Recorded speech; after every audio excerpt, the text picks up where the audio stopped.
Hola, buenas tardes. Le doy la bienvenida a todos aquellos que nos están escuchando en esta ocasión. Y empiezo por decir que llevaba razón Marisol Mateo, la secretaria de Organización Regional del Partido Socialista Obrero Español de Extremadura, cuando me propuso para que la fundación que presido hiciera un ciclo de conferencias sobre Europa, España y Extremadura, los retos y los desafíos.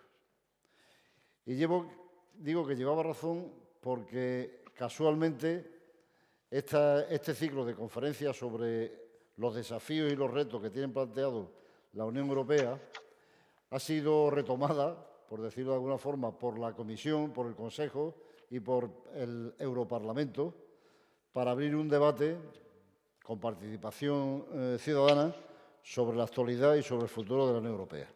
Luego engarzamos y entramos perfectamente en un asunto de plena vigencia y actualidad. Y nosotros hemos querido estar presentes a través de la Comisión Ejecutiva Regional del PSOE y a través de la fundación que presido para que este ciclo de conferencias pueda proporcionar argumentos, conocimientos, razonamientos a todas aquellas personas que nos escuchen y que tengan interés en participar en esta nueva reconstrucción o en este futuro de la Unión Europea. Hasta ahora hemos contado en la sesión anterior con la opinión de un destacado y veterano economista, Emilio Ontivero, y hoy queremos que se oiga la voz del Parlamento Europeo. Y para esa voz, yo que tengo la responsabilidad de articular el panel de oradores, recordé que en el mes de noviembre del año 2017 recibí un mail de un joven eurodiputado que me pedía que le presentara un libro que acababa de publicar sobre la Unión Europea. El libro se titulaba y se titula Crónicas Europeas, Concordia y Discordias en la Unión Europea. El libro está prologado por Pepe Borrell y le recomiendo a todo el que tenga interés en conocer la actualidad de la Unión Europea, en este momento les recomiendo que lo lean, que lo estudien, porque tiene una enorme claridad de los temas que plantea y también una premonición de los problemas que se están planteando en estos momentos. Ese libro está firmado por Jonás Fernández Álvarez, que es la persona que hoy nos va a dirigir la palabra. Lo presenté en Badajoz, presenté ese libro en Badajoz a los 2 o 3 meses de haberme invitado a hacerlo y pensé que para esta segunda conferencia, Jonás era la persona indicada para hablarnos de los retos y de los desafíos, ya que en su libro se habla sobre las amenazas que se cernían en ese momento con el Brexit en la Unión Europea o con el conflicto con Hungría y con Polonia y sobre las posibilidades que tiene la Unión Europea de afrontar esos desafíos. Jonás tiene información de primera mano sobre el debate económico en general que existe en estos momentos en la Unión Europea, sobre los valores fundamentales de la Unión Europea, sobre la crisis en la gestión de los refugiados, sobre la defensa y la seguridad, sobre los fondos, las reformas y el empleo. Y esos temas, y algunos más, seguramente ellos nos lo explicarán mucho mejor, son los que habrá que perfilar en ese debate de futuro de la Unión Europea. Y es por eso que llamé a Jonás Fernández, del que no haré una biografía exhaustiva, porque ya no tiene sentido, porque cualquiera de nosotros entra en Internet, pica Jonás Fernández Álvarez y tiene una amplia biografía de quien es un joven economista, un joven asturiano que nació en Oviedo en el año 1979, como digo, es economista y es profesor universitario, viene de la Juventudes Socialistas, donde militó en las Juventudes de Asturias, ha sido asesor de la Comisión de Política Económica de la Comisión Ejecutiva Federal del Partido Socialista entre los años 2004 y 2005 y hoy es eurodiputado y, si no recuerdo mal, esta es su segunda legislatura.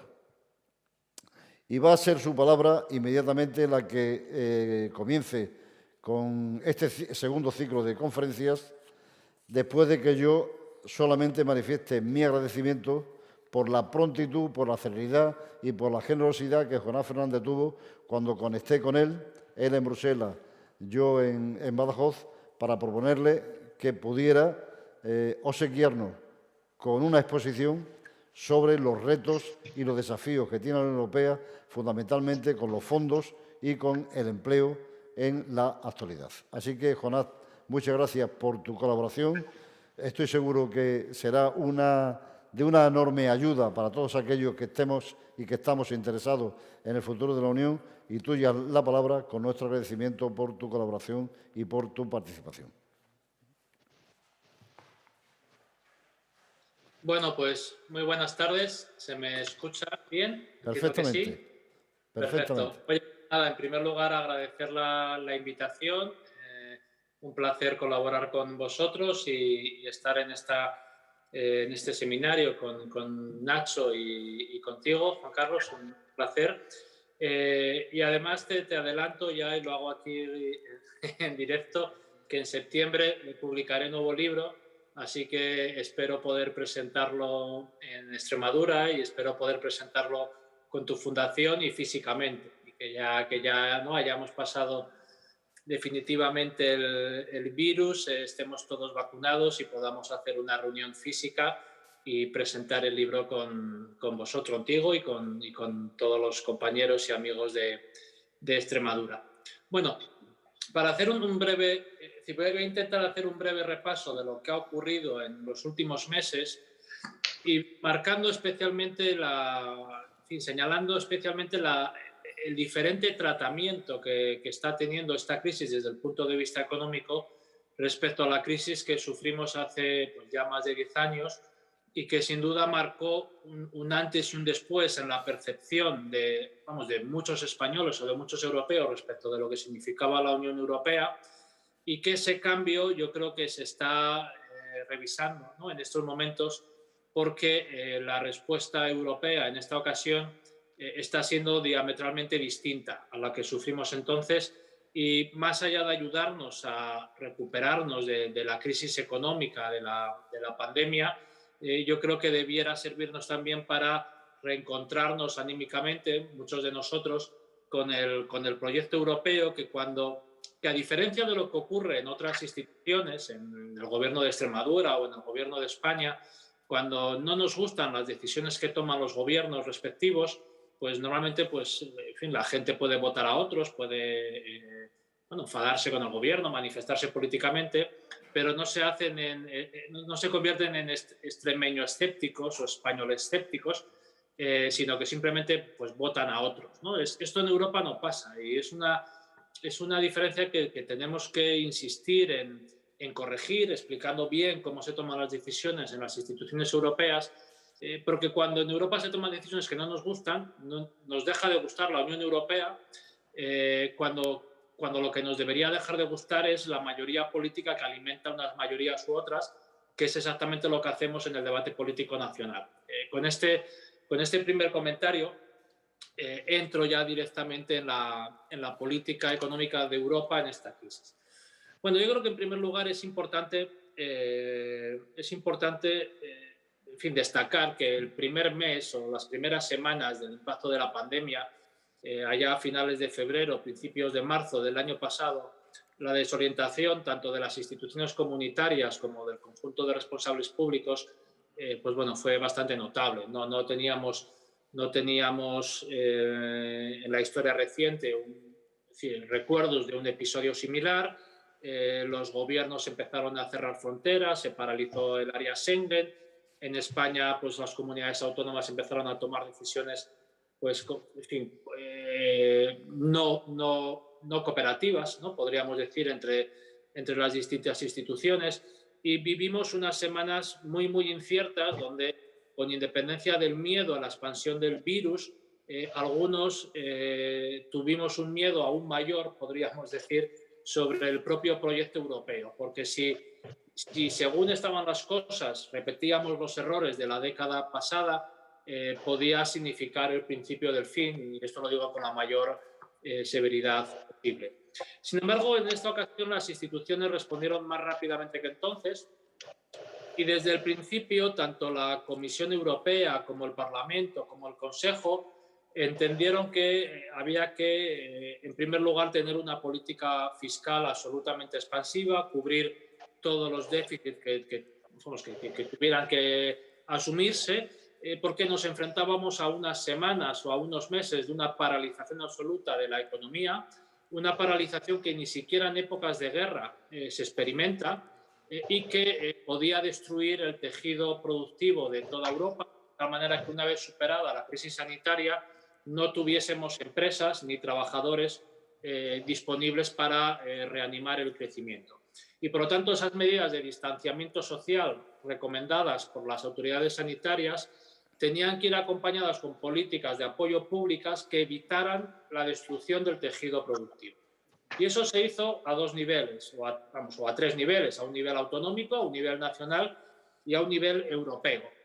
Muy rápidamente la Comisión propuso no aplicar las reglas del Pacto de Estabilidad, como digo, entendiendo que los Estados tenían que mantener la actividad o mantener las rentas en la medida de lo posible cuando la actividad se paralizaba. Y lo hizo la Unión Europea, en primer lugar, pues, con tres instrumentos. Por una parte, la Comisión propone el programa SURE, que es un programa por el cual se están financiando los ERTEs en los países de la Unión Europea. Casi todos los países han replicado el modelo que hemos tenido en España de mantener a los trabajadores con un salario financiado a cargo del Estado. Pero esos pagos del Estado están teniendo una cobertura por parte de las instituciones comunitarias, como digo, por parte del SURE, que ha emitido unos 100.000 millones de euros, de los cuales España recibe en este año y en el año pasado algo más de 20.000 millones de euros, como digo, para ayudar a financiar los ERTEs. Por otra parte, todos los estados de la Unión habilitan rápidamente programas de avales y garantías para permitir o ayudar a las empresas que ayudándoles por una parte a cubrir los gastos salariales, ¿no?, con los programas de los ERTEs, ayudados por Europa, por el SURE, pero afrontar el resto de gastos fijos o gastos corrientes de las empresas mediante avales y garantías, que en España ha comercializado el ICO. Bueno, pues esos avales y garantías han tenido un respaldo europeo a través del Banco Europeo de Inversiones, que habilitó rápidamente un programa para asumir parte de esos avales y garantías por más de 200.000 millones de euros. Y a su vez, el Eurogrupo, el Consejo, decidió habilitar una línea especial del MEDE, que era el instrumento que nos había dado el rescate en la crisis anterior, por unos 240.000 millones de euros en el conjunto de la Unión, que estaban disponibles para ofrecer liquidez a los estados para cubrir gastos directos o indirectos derivados del coronavirus y sin ningún tipo de condicionalidad macroeconómica, como habíamos visto, como digo, en la crisis anterior. Con estos tres instrumentos europeos y, por otra parte, con el respaldo del Banco Central, que rápidamente habilita un programa adicional de compra de deuda que vendría a suponer compras de deuda adicionales respecto de los programas previos, que vendrían, como digo, vendrían a representar pues casi el 8 o el 9% del PIB de la zona euro.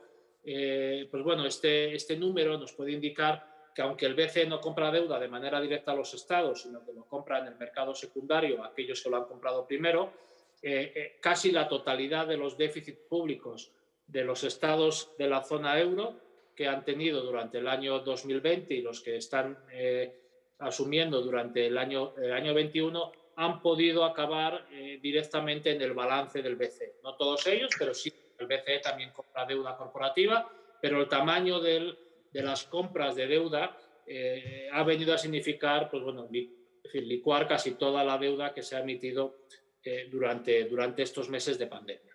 Estos instrumentos ya son absolutamente novedosos respecto a la crisis anterior, pero ya en el mes de abril y mayo en el Parlamento había una preocupación, en el Parlamento y en el Gobierno de España o en otros gobiernos de algunos Estados miembros, que si bien significaban un apoyo para los meses de confinamiento, para cubrir los gastos de la primavera pasada, ciertamente todo este apoyo era fundamentalmente liquidez, es decir, que proveían de liquidez a los estados, pero que la deuda pública de los estados seguía creciendo. Y en aquellos momentos pues veíamos que las deudas públicas podían crecer entre 20 y 30 puntos del PIB en economías como la española, la italiana, la francesa, o la alemana.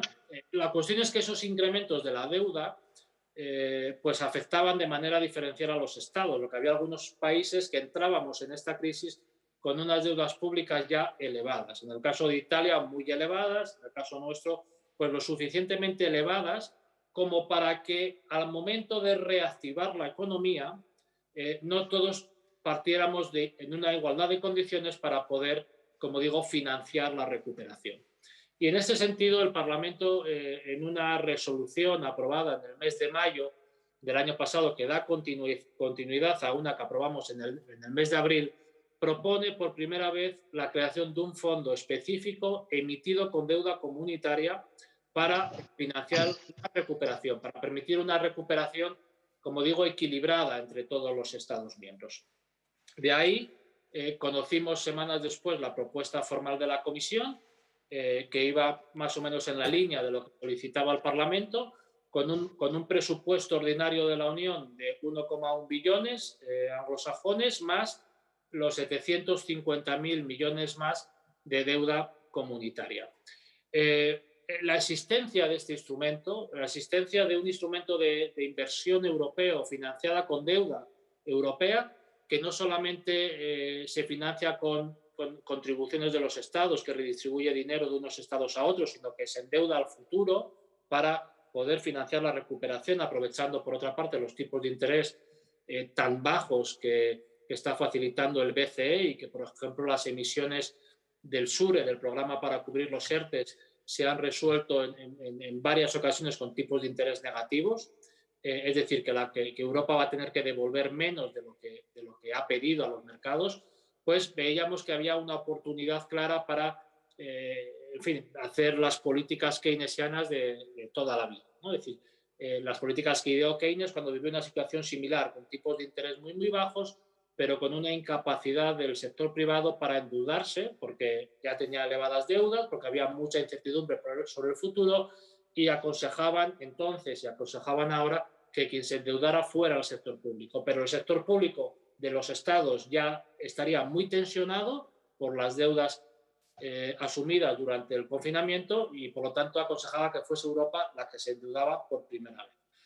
Esto, como digo, es un cambio trascendente en el diseño de la zona euro y en la historia de la Unión, y quizás merezca la pena una breve reseña sobre este asunto, porque se discutió entonces si vivíamos un momento hamiltoniano o no, si esa emisión conjunta de las deudas podía, en fin, dar el Rubicón hacia una unión fiscal, que es el debe de la unión monetaria desde el Tratado de Maastricht, y que durante las últimas décadas no ha habido el consenso político suficiente para dar ese paso.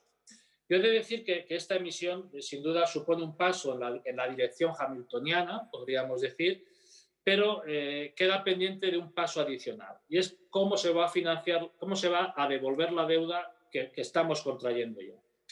Y el compromiso de las instituciones comunitarias, del Parlamento, del Consejo y de la Comisión, y esto exigió una negociación bastante dura durante el pasado otoño hasta llegar a un acuerdo sobre los recursos propios a principios de diciembre, formalizan en un compromiso político, como digo, que la Unión se compromete a introducir nuevos recursos propios, nuevos impuestos comunitarios que permitan amortizar esa deuda en el futuro. Y ahí, en ese compromiso, se habla del impuesto a las transacciones financieras, se habla del impuesto digital, que está, por cierto, en la agenda de estos días de la Comisión y de la negociación en la OCDE. Se habla también de la armonización en sociedades y se habla del ajuste en frontera al CO2 importado para que los esfuerzos europeos en reducir emisiones no se traduzcan en salidas de empresas de Europa a otras jurisdicciones donde puedan contaminar pues sin coste, por así decirlo, y por una parte ayudar a nuestra industria, pero fundamentalmente ayudar a que nuestros esfuerzos vayan en la buena dirección y reduzcamos las emisiones con esos recursos adicionales de ese ajuste en frontera. Bueno, esto es un compromiso político y está pendiente del desarrollo. Ese compromiso político incorpora las fechas de las propuestas legislativas para esos nuevos impuestos y las fechas para los acuerdos.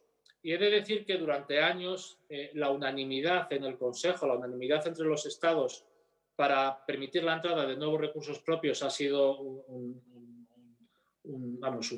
importante bache, podríamos decir. Hemos sido incapaces de doblegar esa unanimidad o de lograr a través de esa unanimidad la creación de nuevos recursos europeos. Pero he de decir que en esta ocasión tenemos al menos un cierto cambio de la carga de la prueba en la mesa de las negociaciones entre los Estados.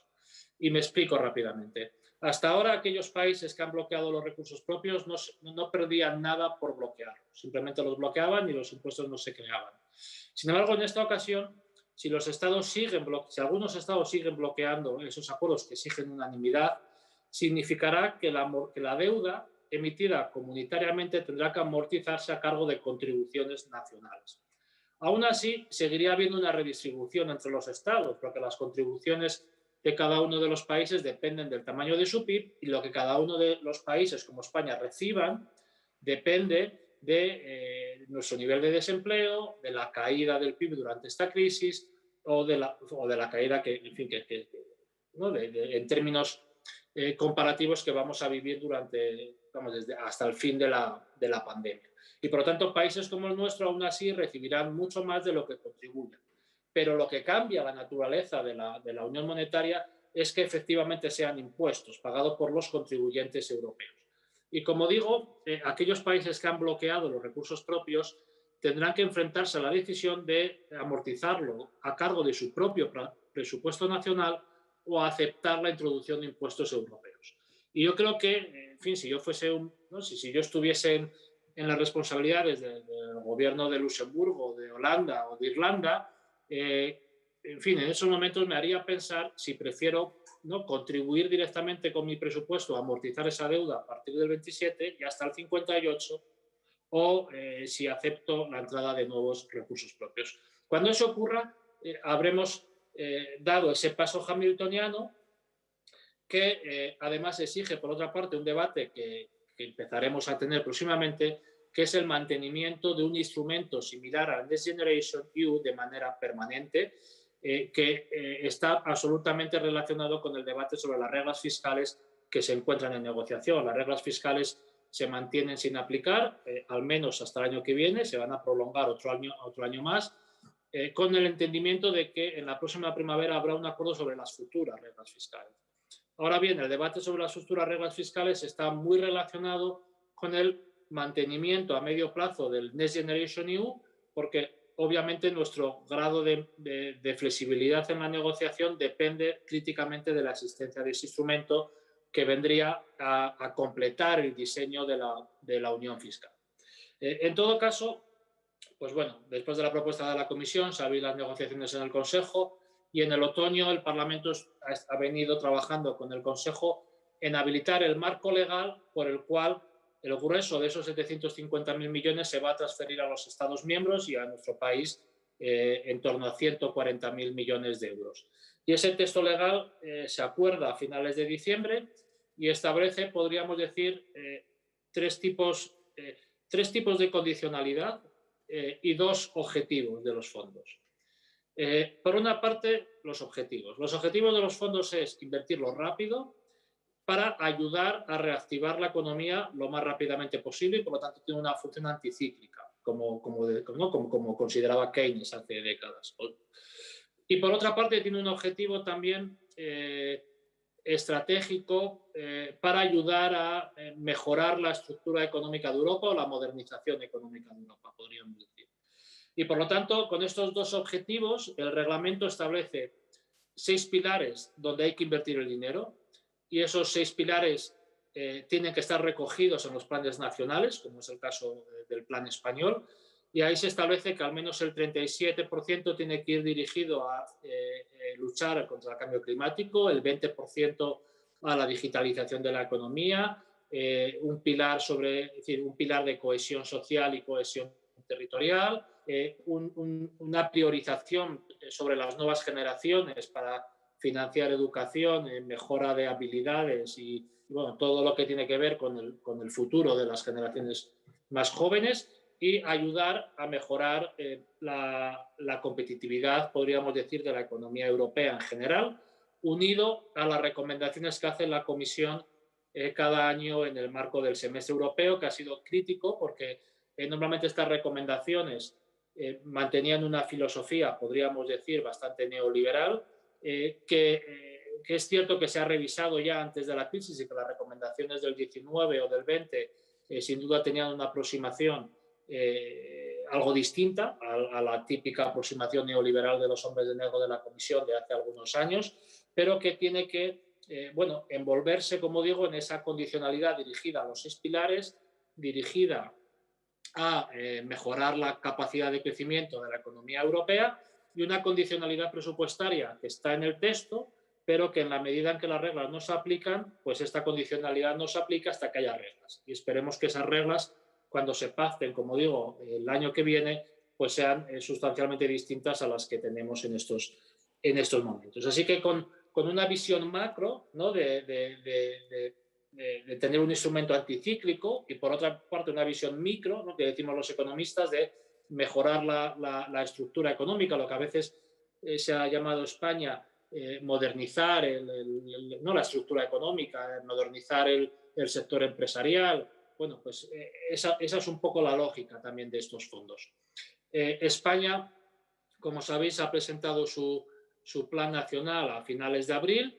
Estamos en un proceso de análisis del conjunto de los planes, un análisis que hace en primer lugar la Comisión Europea como gobierno de la Unión, que tiene que compartir con el Parlamento, que va a ejercer una supervisión sobre las decisiones de la Comisión. Y en el mes de julio, previsiblemente, el plan se aprobará y España recibirá ya un adelanto de un 13% sobre los fondos a los que tiene acceso, y durante los próximos años habrá pagos continuados cumpliendo con los hitos que están marcados en ese plan nacional. Por lo tanto, como digo, una respuesta muy distinta a la crisis de hace 10 años, que recupera, en mi opinión, lo mejor del modelo social europeo, lo mejor de la historia de Europa, que deja interrogantes encima de la mesa, hasta qué punto el Consejo va a cumplir su compromiso de aceptar nuevos recursos propios, hasta qué punto nosotros desde el Parlamento y la Comisión vamos a avanzar en mantener, ¿no?, de una manera permanente este instrumento que ayude a hacer políticas fiscales anticíclicas en el conjunto de la Unión, y con la incógnita también de ver cómo se aplica, ¿no?, de ver cómo los planes se desarrollan, los gobiernos absorben el dinero y ayuda de manera crítica no solamente a resolver esta crisis, sino especialmente y también a modernizar nuestra estructura económica y mejorar también las políticas de cohesión social y territorial que forman parte del frontispicio, ¿no?, de la promesa europea. Y aquí lo dejo. Muchas gracias. Muy bien. Muchas gracias, Jonás. Sabes que después de la intervención del siguiente orador, todos aquellos que nos están siguiendo por distintos canales de Internet podrán formular las preguntas que consideren oportuno, y por lo tanto te pido que permanezcas conectado con nosotros para poder mantener un coloquio posteriormente con las personas que nos pregunten. El siguiente orador, en un despacho cercano al de Jonás, en Bruselas, es Ignacio Sánchez Amor, Nacho Sánchez Amor para quienes le conocemos desde hace muchísimo tiempo, que también va a hablar sobre los temas que nos han traído hasta aquí. Es una persona que conozco bien y que sé de su pasión por la política europea. Desde hace muchísimos años, Nacho siempre ha tenido esa tendencia, siempre ha sido un enamorado de políticas más allá de nuestras propias fronteras regionales y nacionales. Yo, en los tiempos en que lo tuve conmigo trabajando en la presidencia de la Junta o en la consejería correspondiente, siempre me sentí bien acompañado en mis obligaciones europeas, porque era una persona que tenía muchísimas claves que me ayudaban a poder desenvolverme bien en ese tipo de política. Él conoce muy bien la política europea. Creo que tiene claves que nos pueden ayudar a descifrar algunas cosas que desde fuera, a los que no seguimos intensamente esa política, nos cuesta algún trabajo entender. Y estoy seguro que Nacho, en las palabras que nos dirija a continuación, podrá darnos claves que nos ayuden a comprender qué está pasando, cómo se vive en estos momentos la política europea y en estos retos y desafíos que tenemos por delante. Por lo tanto, Nacho, yo te doy las gracias por haber querido participar en este ciclo. Sé el esfuerzo que ha tenido que hacer y sé que, como dices en algunas ocasiones, antes cuando el que vivía en Madrid a las 8 de la tarde o le daban una conferencia o la daba él. Ahora con las nuevas tecnologías y la pandemia, el que o bien te dan una videoconferencia durante todo el día, no a las 8 de la tarde solo, o te la das tú. En este caso concreto la vas a dar tú porque te doy la palabra agradeciéndote que estés con nosotros y que colabores en este proyecto que llevamos adelante desde la Ejecutiva Regional del PSOE y desde la Fundación que presido. Muchas gracias. Tiene la palabra y al final podrán intervenir las personas que quieran dialogar con nosotros. Vale, muchas gracias, Juan Carlos. Claro, tienes la ventaja de que sabes que si me llamas siempre voy a decir que sí. Y encantado además hacerlo y además con los compañeros del partido, con Marisol, es un placer estar porque yo me trasladé a vivir a Bruselas, ya casi como la mitad de los diputados españoles, pero pensando que iba a visitar Extremadura frecuentemente. Y la verdad es que con esta situación no he ido físicamente tanto como me hubiera gustado, aunque ya he empezado a volver a ir físicamente y espero que se normalice, porque es verdad que esto de las videoconferencias no hay horas. Yo el otro día tenía una con un colega en Australia y otro en Estados Unidos. El de Estados Unidos eran las 6:30 de la mañana y el de Australia estaba ya el hombre a punto de acostarse. Pero es un placer estar con vosotros, aunque sea de esta manera, y a la espera de hacerlo personalmente. Yo no soy un economista como Jonás, pero todo lo que pasa alrededor de la economía siempre tiene una traducción política y es la que yo he intentado desentrañar y la que me gustaría compartir con vosotros a partir de la explicación que ha dado Jonás sobre cómo hemos llegado a esta situación. Pero yo me voy a ir un poco más atrás o voy a intentar recordarnos a todos cómo fueron las respuestas públicas de aquella primera crisis para medir si lo que hemos hecho en esta segunda o siguiente crisis es verdaderamente revolucionario y por qué. Porque yo creo que, como hay mucha prisa por hacer las cosas, quizá nos está faltando una reflexión sobre el por qué de repente la respuesta ha sido distinta. Acordaos cuando la crisis de 2008, 2009 y siguientes, la crisis en el sector inmobiliario y la continuidad con la crisis bancaria y la crisis de deuda, había una muy poco sincera, y el tiempo vino a demostrar que era muy poco sincera, idea de esto es un desastre, hay que refundar el capitalismo.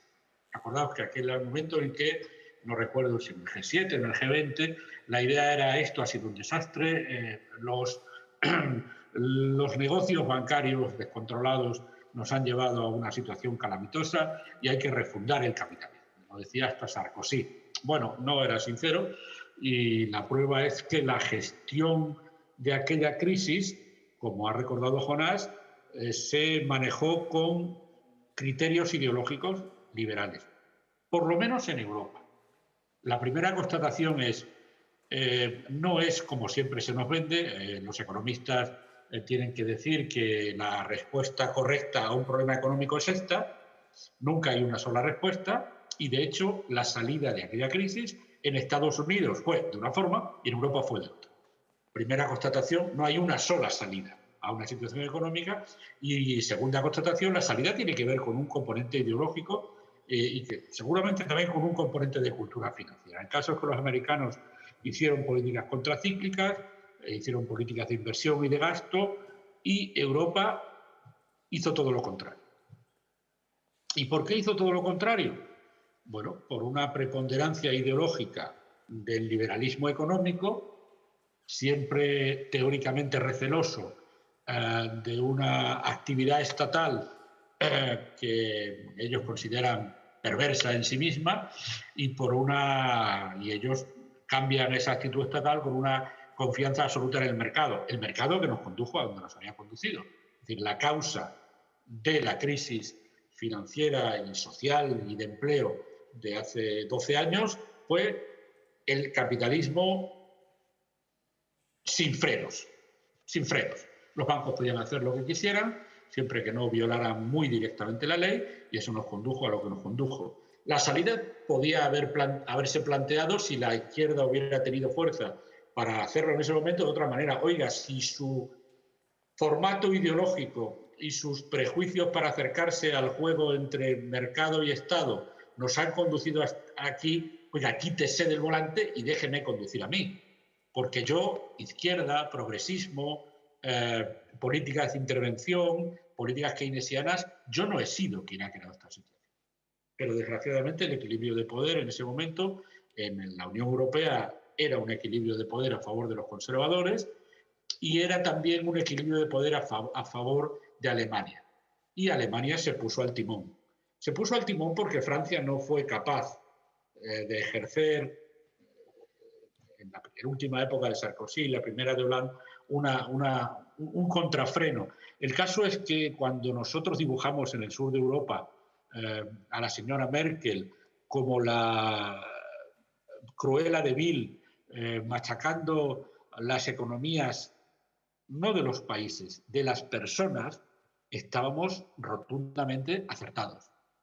Alemania eligió su formato ideológico, que no técnico, para salir de la crisis y para las políticas de austeridad a toda prueba y las políticas de equilibrio presupuestario y las políticas ortodoxas, que ellos llaman ortodoxas, y que vienen a ser machaquemos a una parte de la sociedad para que el balance de cuentas públicas me salga bien. Con un componente, además de ideológico, que era proteccionista.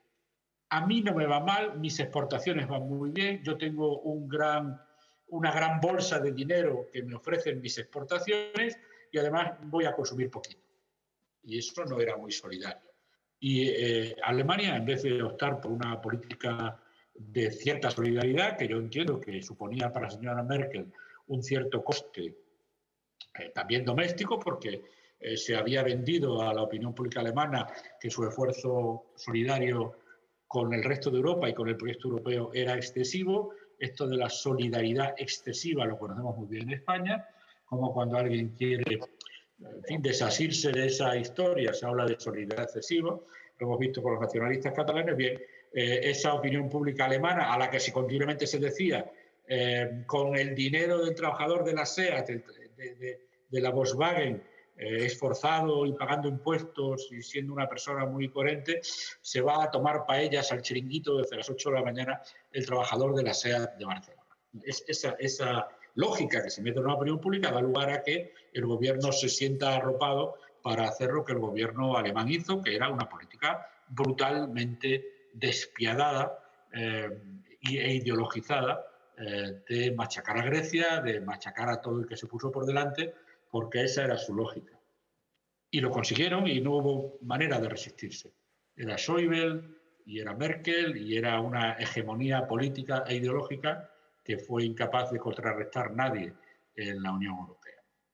Y ahora, sin embargo, decimos que hemos hecho algo completamente distinto.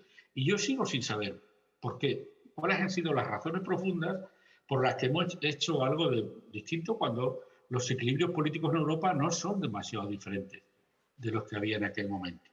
Es decir, ¿cuáles son los elementos que han conducido a que en este momento o Alemania se haya guardado su doctrina o haya sido incapaz de imponerla a los demás? ¿Y cuáles son los motivos? Esa es lo que yo intentaba transmitir, que voy a transmitir seguramente más dudas que certezas. Pero el hecho cierto es que la respuesta, como ha dicho Jonás, ha sido distinta e incluso opuesta. Primero, sin que nadie haya pedido perdón, sin que nadie haya dicho claramente qué desastre. ¿Cómo hemos podido cometer este terrible error que ha llevado el dolor y la destrucción a familias, a miles de familias enteras, a sectores económicos enteros y a países como Grecia y como los que nos salvamos por los pelos, como Portugal y España? Nadie ha pedido perdón. Es decir, hemos entrado en una forma de resolver las crisis sin que nadie haya hecho examen de conciencia, el dolor de los pecados y y cumplir la penitencia. Y yo creo que es algo que la izquierda tiene que reflexionar. ¿Por qué nunca pedimos cuentas? ¿Y por qué hemos tenido que soportar, además, algunos gobiernos de izquierda que cayeron, como el de Zapatero, y las izquierdas que hemos sobrevivido al desastre? ¿Por qué nunca pedimos cuentas a estos manejos de los economistas liberales y frecuentemente les dejamos que sigan acaparando, digamos, las supuestas respuestas teóricas y técnicas? Yo eso es algo que creo que debamos haber hecho. Oiga, ¿qué pasó con la refundación del capitalismo? ¿Cuál ha sido el resultado terrible de esas políticas? ¿Y cuántos políticos han dimitido por ello? ¿Y cuántos directores de bancos centrales han dimitido? ¿Y cuánta gente vamos a ver pidiendo perdón, como vimos a los banqueros americanos entrando a los juzgados? Seguramente porque allá habían cometido delitos y aquí habían solo cometido,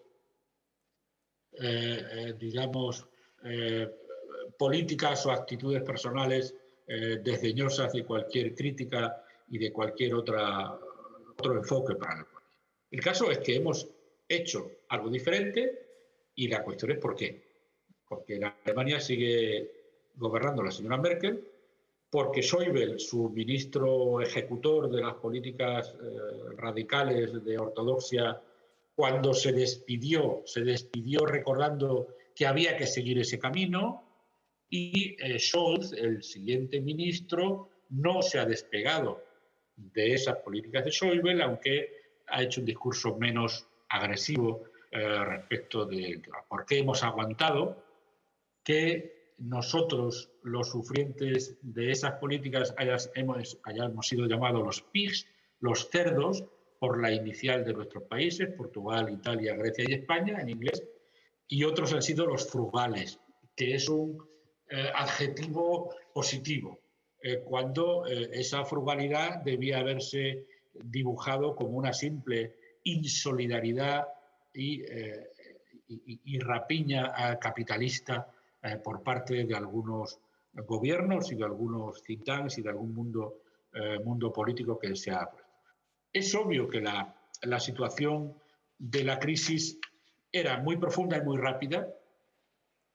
La otra crisis fue en oleadas y fue profundísima. Esta fue producto de una decisión política de los que iban a sufrir, de cerrar las economías. No fue una imposición, sino una decisión que tenía la consecuencia de parar toda la economía y desde el primer momento se sabía que esto iba a tener enormes costos. Es verdad que ha habido destrucción del tejido económico, pero no hay una destrucción del capital físico. Al contrario de lo que pasa en una gran guerra, no hay una destrucción de capital físico. Las autopistas seguían estando ahí, aunque por ellas solo circularan las furgonetas de reparto de Amazon y de DHL, que son algunos sectores a los que la crisis les ha ido bien, por ejemplo, el sector del material sanitario, el sector de la paquetería, el sector de la venta por correo, que son sectores que el sector de estas plataformas que estamos utilizando para hacer teleconferencias son sectores a los que la crisis les ha venido muy bien. Pero el resto de la economía real, de la economía de las cosas, ha sufrido muchísimo. Y era obvio que iba a ser una afectación muy irregular, muy poco homogénea, y eso ya creaba una sensación de urgencia que posiblemente no se tuvo al principio de la otra crisis, porque la otra crisis era como el dominó. Eran primero los débiles, primero Grecia, y luego algunos bancos, y luego el riesgo de Portugal y el riesgo de España, y los otros pensaban que no les llegaba. Lo que pasa es que al final llegó a todos, con una diferencia enorme. Alemania puso mucho dinero para no dejar caer bancos y se saltó los límites establecidos por Alemania misma y por Francia respecto de los números que los países tenían que presentar a la Unión Europea.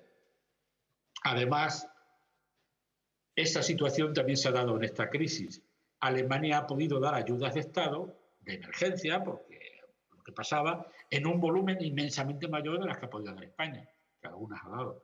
Y todo el mundo ha intentado salvar a sus empresas y la Unión Europea ha sido consciente de que tenía que abrir la mano porque había que llevar liquidez a algunos proyectos empresariales. Imaginemos lo que ha sido para para el sector de las aerolíneas esta crisis, había que ayudar a resolverlo, y eso se hizo dando una cierta mano ancha por parte de la Unión Europea, aun sabiendo que el apoyo era muy desigual y que España o Portugal o Grecia no pueden competir en ayudas públicas a empresas las que estaba dando Alemania. Por otra parte, había esa cosa que habíamos descubierto de que cuando se pone mucho dinero en el mercado, ese dinero al final es miedoso y suele ir a los, no donde más hace falta, sino donde más seguro se siente.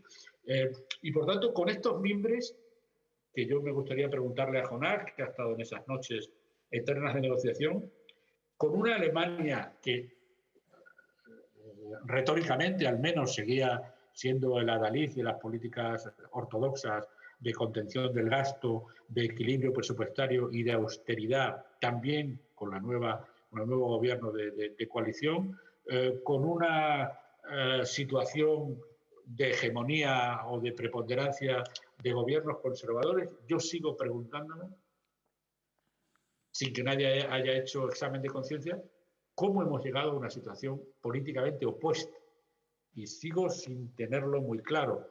Es verdad que las lecciones del error estaban quizás asumidas, aunque no fueran muy explícitas, pero hemos llegado a una solución que pone a Europa otra vez en un peldaño más de convertirse en algo parecido a un Estado, que es esa idea del momento hamiltoniano. Yo desconfío mucho de los grandes saltos. La historia europea demuestra que ha sido construyendo, como dijeron los padres fundadores, con pequeños progresos. Yo esta gran liturgia de las conferencias del futuro de Europa, de las grandes convenciones, me dan mucho miedo. Son, decía yo ayer en otro webinar, son como grandes misas concelebradas en la catedral y lo otro se construye con pequeñas novenas en todos sitios. Y a veces Europa hace grandes misas concelebradas, como la convención, como la próxima conferencia sobre el futuro de Europa, cuando lo que hay que hacer es construir en el día a día, y a veces eso se nos olvida.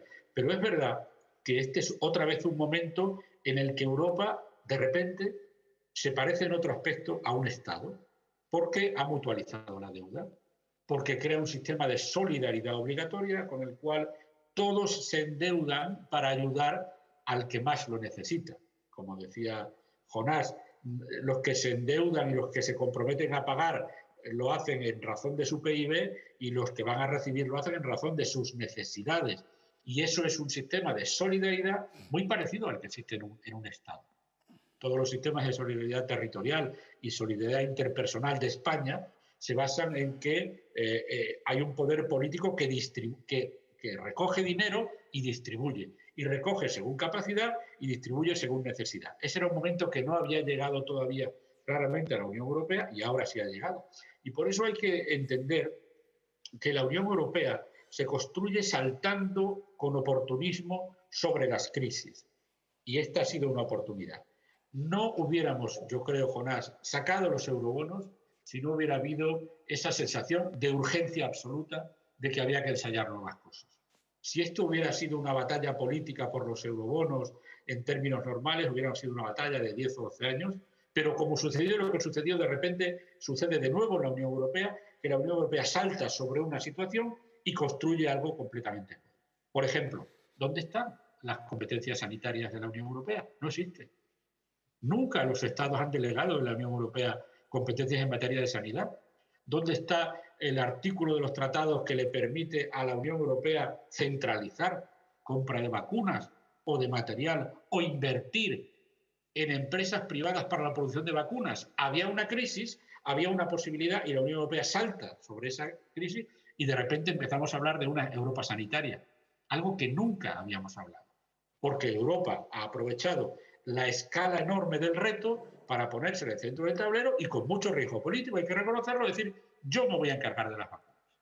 Y ahora vemos que ha salido bien, pero ha habido meses en las que todos hemos puesto en duda si había sido buena solución que Europa centralizara la inversión en la investigación y la contratación de vacunas para todos. Lo hemos dudado todos por lo que pasó los primeros meses con AstraZeneca. Ahora todos parecemos satisfechos y podemos reconocer que la Unión Europea lo ha hecho bien y a partir de ahora será más fácil hablar de una Europa sanitaria. Pues igual con la situación financiera. Los fondos mutualizados Los fondos comprados con deuda mutualizada son un paso esencial para que Europa se vaya pareciendo cada vez más a un Estado. Esa ha sido la lógica de Europa desde el principio. En muchas cosas estamos en mantillas. En la defensa europea, en otras estamos muy avanzados, tenemos una moneda única, y en otras estamos a medio camino, como es lo que supone este paso de la creación de unos fondos con deuda que todos pagamos para que la reciban preferentemente algunos. Yo sigo sin resolver mi duda, ¿por qué Alemania no ha sido capaz de resistirse? Pero tenemos que tener cuidado todos los gestores, en el Parlamento, los gobiernos nacionales y los gobiernos regionales, porque la amenaza del retorno a las políticas de austeridad está en cada paso que demos. En cada paso que, cuando ahora llegan los estados y dicen, este es mi plan, y alguien tiene que revisarlo en la comisión y luego verlo con el Parlamento, alguien va a intentar introducir ahí en la comisión ortodoxias financieras. Alguien va a intentar introducir en el examen del Plan Nacional de España alguna duda sobre nuestro sistema de pensiones. Oiga, y ahora no toca. La forma de repartir estos fondos está en los reglamentos que los rigen y posiblemente en acuerdos futuros. Y eso no autoriza a que resuciten las políticas que nos condujeron al desastre por una vía de meterse por las grietas. Es decir, ya Alemania, por los motivos que sean, no ha sido capaz de oponerse a una política contracíclica y a la mutualización de la deuda, pero las políticas ortodoxas están ahí, están en los ministerios, están en la alta burocracia europea, y a cada ocasión que se les dé van a volver a intentar a cuestionar muchas cuestiones que afectan a los países y son decisiones soberanas de los países, en los que en este momento esos altos burócratas o esos responsables del Consejo, que son de los ministerios, no pueden entrar. Por tanto, seamos vigilantes, porque parece que hemos dado una batalla progresista en el sentido de crear deuda mutualizada, y eso es un gran paso hacia una Europa federal, hay que decirlo ya. Esto es un paso hacia una Europa federal, esto es un paso más en los que Europa se parece más a un Estado, pero las políticas que nos llevaron al desastre hace 10 o 12 años siguen ahí. Y por tanto hay que tener mucho cuidado, porque en lo que falta de camino alguien va a intentar volver a introducir dudas y decir, no podemos enviar este dinero a España porque no me gusta su sistema de pensiones, porque no veo claro la política presupuestaria del gobierno, y ahora eso no toca. Y por tanto seamos vigilantes, porque aunque parezca que el éxito, y el éxito está ahí, esto no es haber acabado con las políticas de austeridad, con las políticas cíclicas, con las políticas que los ultraliberales impusieron a sangre y fuego en la anterior crisis. Por tanto, hay que congratularse del paso, pero hay que estar vigilantes, porque los ortodoxos no han desaparecido del Papa, sino que van a intentar aprovechar cualquier oportunidad para volver a introducir su agenda, repito, ideológica, no económica. Gracias. Muy bien, muchas gracias, Nacho. Antes de que Miguel, el coordinador del tema de las preguntas, dé paso a las preguntas que pueda haber, no sé si Jonás quiere responder a la gran pregunta que ha hecho Nacho sobre las razones que han llevado a cambiar de política desde la crisis de 2008 a la crisis de 2019. Jonás tiene la palabra. Sí. Vamos, yo creo que la pregunta de Nacho es muy pertinente y muy necesaria para saber a qué nos vamos a enfrentar en los próximos meses, entre otras cosas en el marco de la negociación de las futuras reglas fiscales que ya están a debate, ¿no? Yo creo que, vamos, en primer lugar, el cambio, como él decía, no es de un día para otro. Y de hecho, en la legislatura pasada, con Juncker de presidente de la Comisión y Moscovici como comisario, ya empezamos a ver una cierta reorientación de los paradigmas económicos en Europa. Es cierto que quizá no tan visibles como, vamos, para el público, como podíamos ver aquí, pero sí hubo algunos cambios que quizá merezca la pena revisar rápidamente. Uno, la negociación del tercer rescate a Grecia en el primer semestre del 15 cambia un poco la naturaleza de los rescates previos. O dicho de otra manera, las negociaciones que llevó Olli Rehn en la última legislatura de Barroso como comisario de Economía estaban dirigidos fundamentalmente, podríamos decir, a maximizar la probabilidad de devolución de las ayudas europeas, ¿no? Del rescate.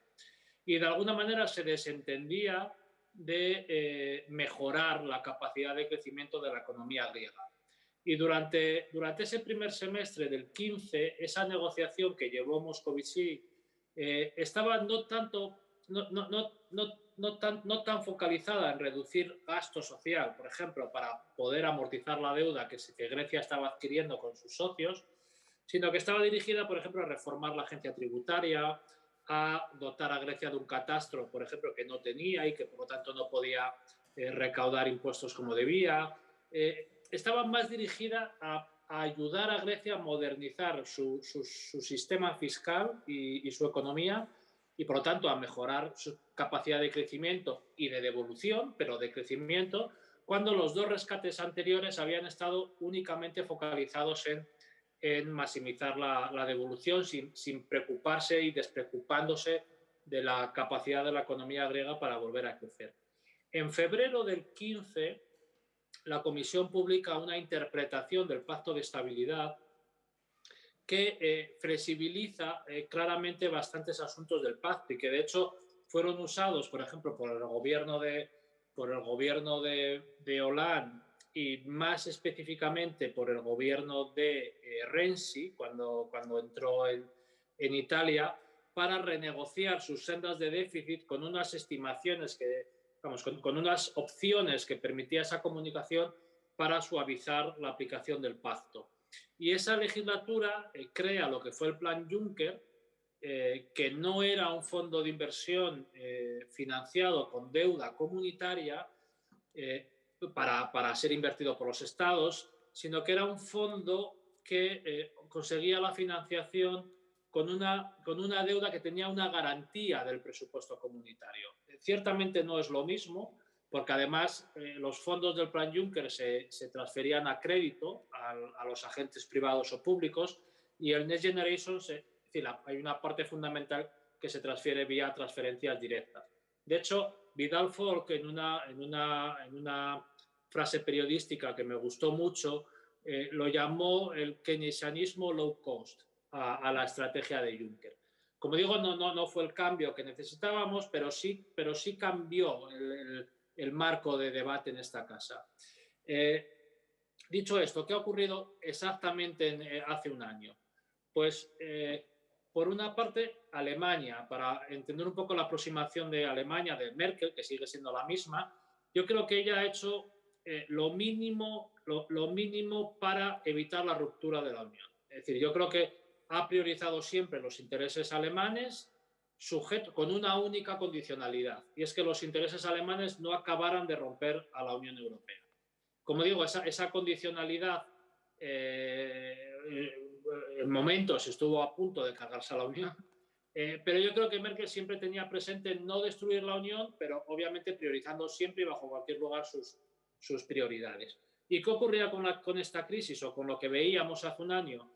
Y era que si no se movía de su aproximación previa, la Unión Europea estaba en serio riesgo, porque detrás de la pandemia sanitaria vendría una crisis económica aún más severa de la que estamos sufriendo, y que en ausencia de algún instrumento de apoyo fiscal común, algunos países que se habían salvado por la mínima en la crisis anterior, y estoy pensando fundamentalmente en Italia, sería incapaz de sobrellevar las consecuencias de esta pandemia, y que una salida de Italia suponía el fin de la Unión Europea tal y como la conocemos hoy. Entonces, yo creo que la reflexión esta de siempre los intereses alemanes sujetos a no romperse, en este caso la conducían a aceptar, ¿no?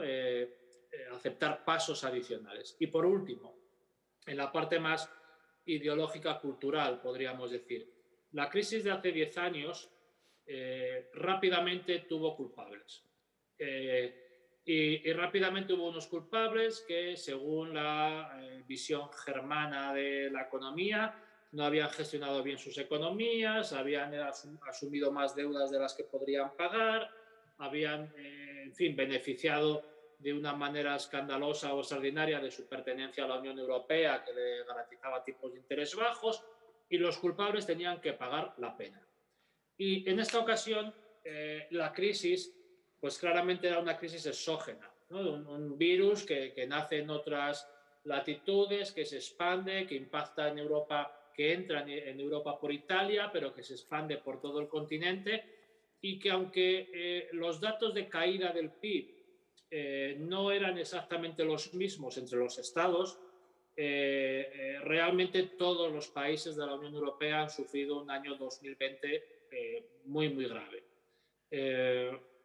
Por lo tanto, no había, a diferencia de la crisis anterior, un culpable o un penitente que tuviera que purgar sus pecados, sino que era una crisis sin pecadores, por así decirlo, y que por lo tanto podía justificar, quizá con mayor medida ante su público nacional, la necesidad de adoptar una política distinta para evitar, por una parte, la ruptura de la Unión y, por otra parte, convencer a su propio electorado de que era conveniente una política más solidaria porque, en este caso, no había culpables.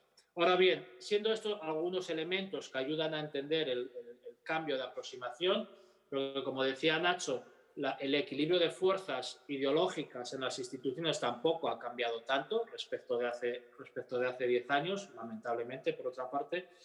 Pero es verdad que si estos son los argumentos, o son algunos de los argumentos que nos ayudan a explicar este giro, hay que ser muy precavido porque en 12 meses podemos estar en una salida de la crisis diferencial entre algunos estados respecto a otros, y lo que hasta ahora ha sido, pues bueno, una política keynesiana que no tiene culpables y que está en juego la propia Unión de Europa, pues quizá en 12 meses podamos ver salidas de la crisis, como digo, muy diferenciales en unos países y en otros, con sospechosos habituales creciendo menos. No parece que vaya a ser así este año. De hecho, las previsiones de crecimiento de España están muy por encima del promedio de la zona euro, como han estado por encima la caída en el 2020, pero sí es verdad que si vamos a una recuperación desigual, esperemos que no sea así, pero en fin, habrá que ir viendo, pues esos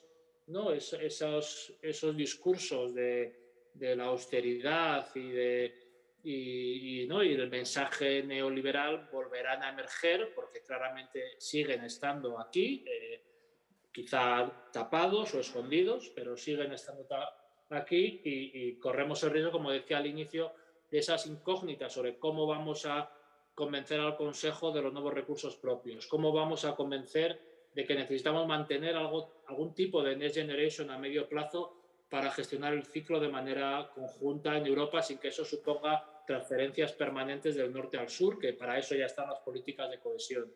Si necesitamos convencerles de que las reglas fiscales que tengamos que acordar el próximo marzo o la próxima primavera tienen que tener esta aproximación más europeísta, por otra parte, no más de esa unión fiscal en la que creemos los socialistas españoles, pues bueno, la batalla continúa, ¿no? Hemos ganado esta guerra, que ha sido importante.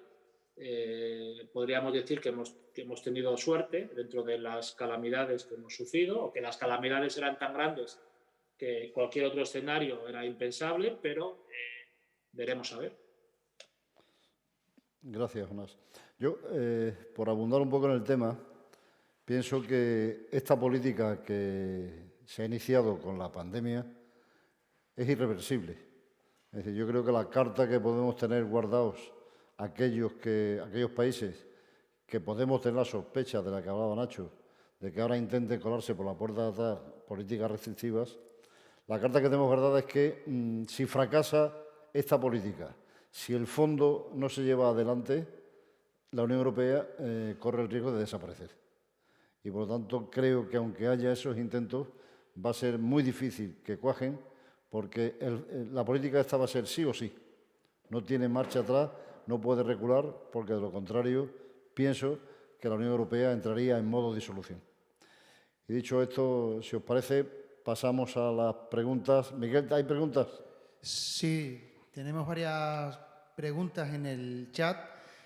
Recordamos a las personas que nos están siguiendo a través de las distintas plataformas la posibilidad de formular preguntas en el chat de YouTube. Precisamente una pregunta que nos entra la primera, de Juan Sánchez, es ¿cómo puede afectar al proyecto europeo una mala ejecución de esos fondos? Muy bien. Cualquiera de vosotros dos, el que quieran. A ver, cuando oímos, esto lo habremos comentado con Jonás y con los compañeros, a veces desde Bruselas, cuando oímos algunas cosas que se dicen en los medios de comunicación de España, nos llevamos las manos a la cabeza.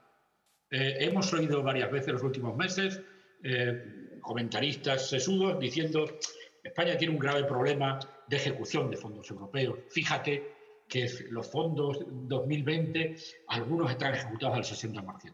Es que hay que no entender nada y es mejor saber un poquito de qué va esto. España ha ejecutado siempre muy bien los fondos europeos. La gente que dice que los fondos del periodo 2014-2020 no están ejecutados en 2020 porque no saben que hay 2 años o 3, no recuerdo, N+2 o N+3 para ejecutarlo. Es igual. Pero se lanza la idea de que España es un país que tiene una enorme cantidad de recursos que no sabe gastar. Pero los datos, cuando pasa el tiempo necesario para que todo esté contabilizado, ejecutado, indican que España ejecuta muy bien. Por tanto, la duda que a veces se genera en la opinión pública española de que España no sabe gastar es infundada. Las liquidaciones indican que España gasta muy bien. Y cuando digo España, las comunidades autónomas y las administraciones, porque ese es un problema con el que podemos encontrarnos. Y es qué administraciones saben gastar y en qué sabe gastar cada nivel de administración. Hemos tenido un ejemplo difícil. Es decir, el Estado sabe gastar en grandes proyectos, pero las comunidades autónomas saben gastar mucho mejor en pequeños proyectos. Y cuando digo pequeños no estoy hablando de microempresas, estoy hablando de lo que no es un puente sobre el estrecho de Gibraltar o una gran red de alta velocidad. Para el otro gasto están mejor preparadas desde el punto de vista administrativo, legal y práctico las comunidades autónomas y en algunos niveles también los municipios. Un ejemplo, cuando se decidió que había que centralizar compras sanitarias en el gobierno, el Ministerio de Sanidad no tenía aparato administrativo para estar todo el día contratando porque hacía muchos años que no contrataban. Porque Sanidad en el Estado se había convertido no en una ejecutora, no en una ejecutiva, no en una gestora de hospitales y de tiritas, porque hacía años que no lo hacía. Por tanto, hay que tener mucho cuidado también en qué nivel se atribuye el gasto. Yo creo que tiene sentido que el Gobierno haya decidido centralizar mucho para controlar y para impulsar, pero debe ser muy consciente de que la capacidad de gasto tiene que ver con la práctica del gasto de cada administración y que las grandes administraciones gastadoras son las autonómicas, porque la parte del gasto público que gasta el Estado tiene más que ver con transferencias en materia de pensiones y desempleo que con gasto de inversión y con expedientes de gasto para transferir o para construir o para hacer. Por lo tanto, ese es un tema que hay que hablar sobre el tema. Yo no temo de ninguna manera que vayamos a hacer nada. Hemos demostrado que con los grandes niveles de dinero europeo que teníamos gastábamos bien y no hay por qué dudar que una administración o un conjunto de administraciones que ha gastado bien no va a saber hacerlo ahora, va a saber hacerlo igual. Hay que ser consciente de la escala y hay que ser consciente también de que no todo va a pasar, no todo va a acabar en una ejecución administrativa pública. Habrá cosas que sean transferidas al sector privado. Hay que ser prudentes porque el volumen es muy grande, pero la experiencia nos indica que las administraciones españolas han sabido siempre gastar bien los fondos europeos.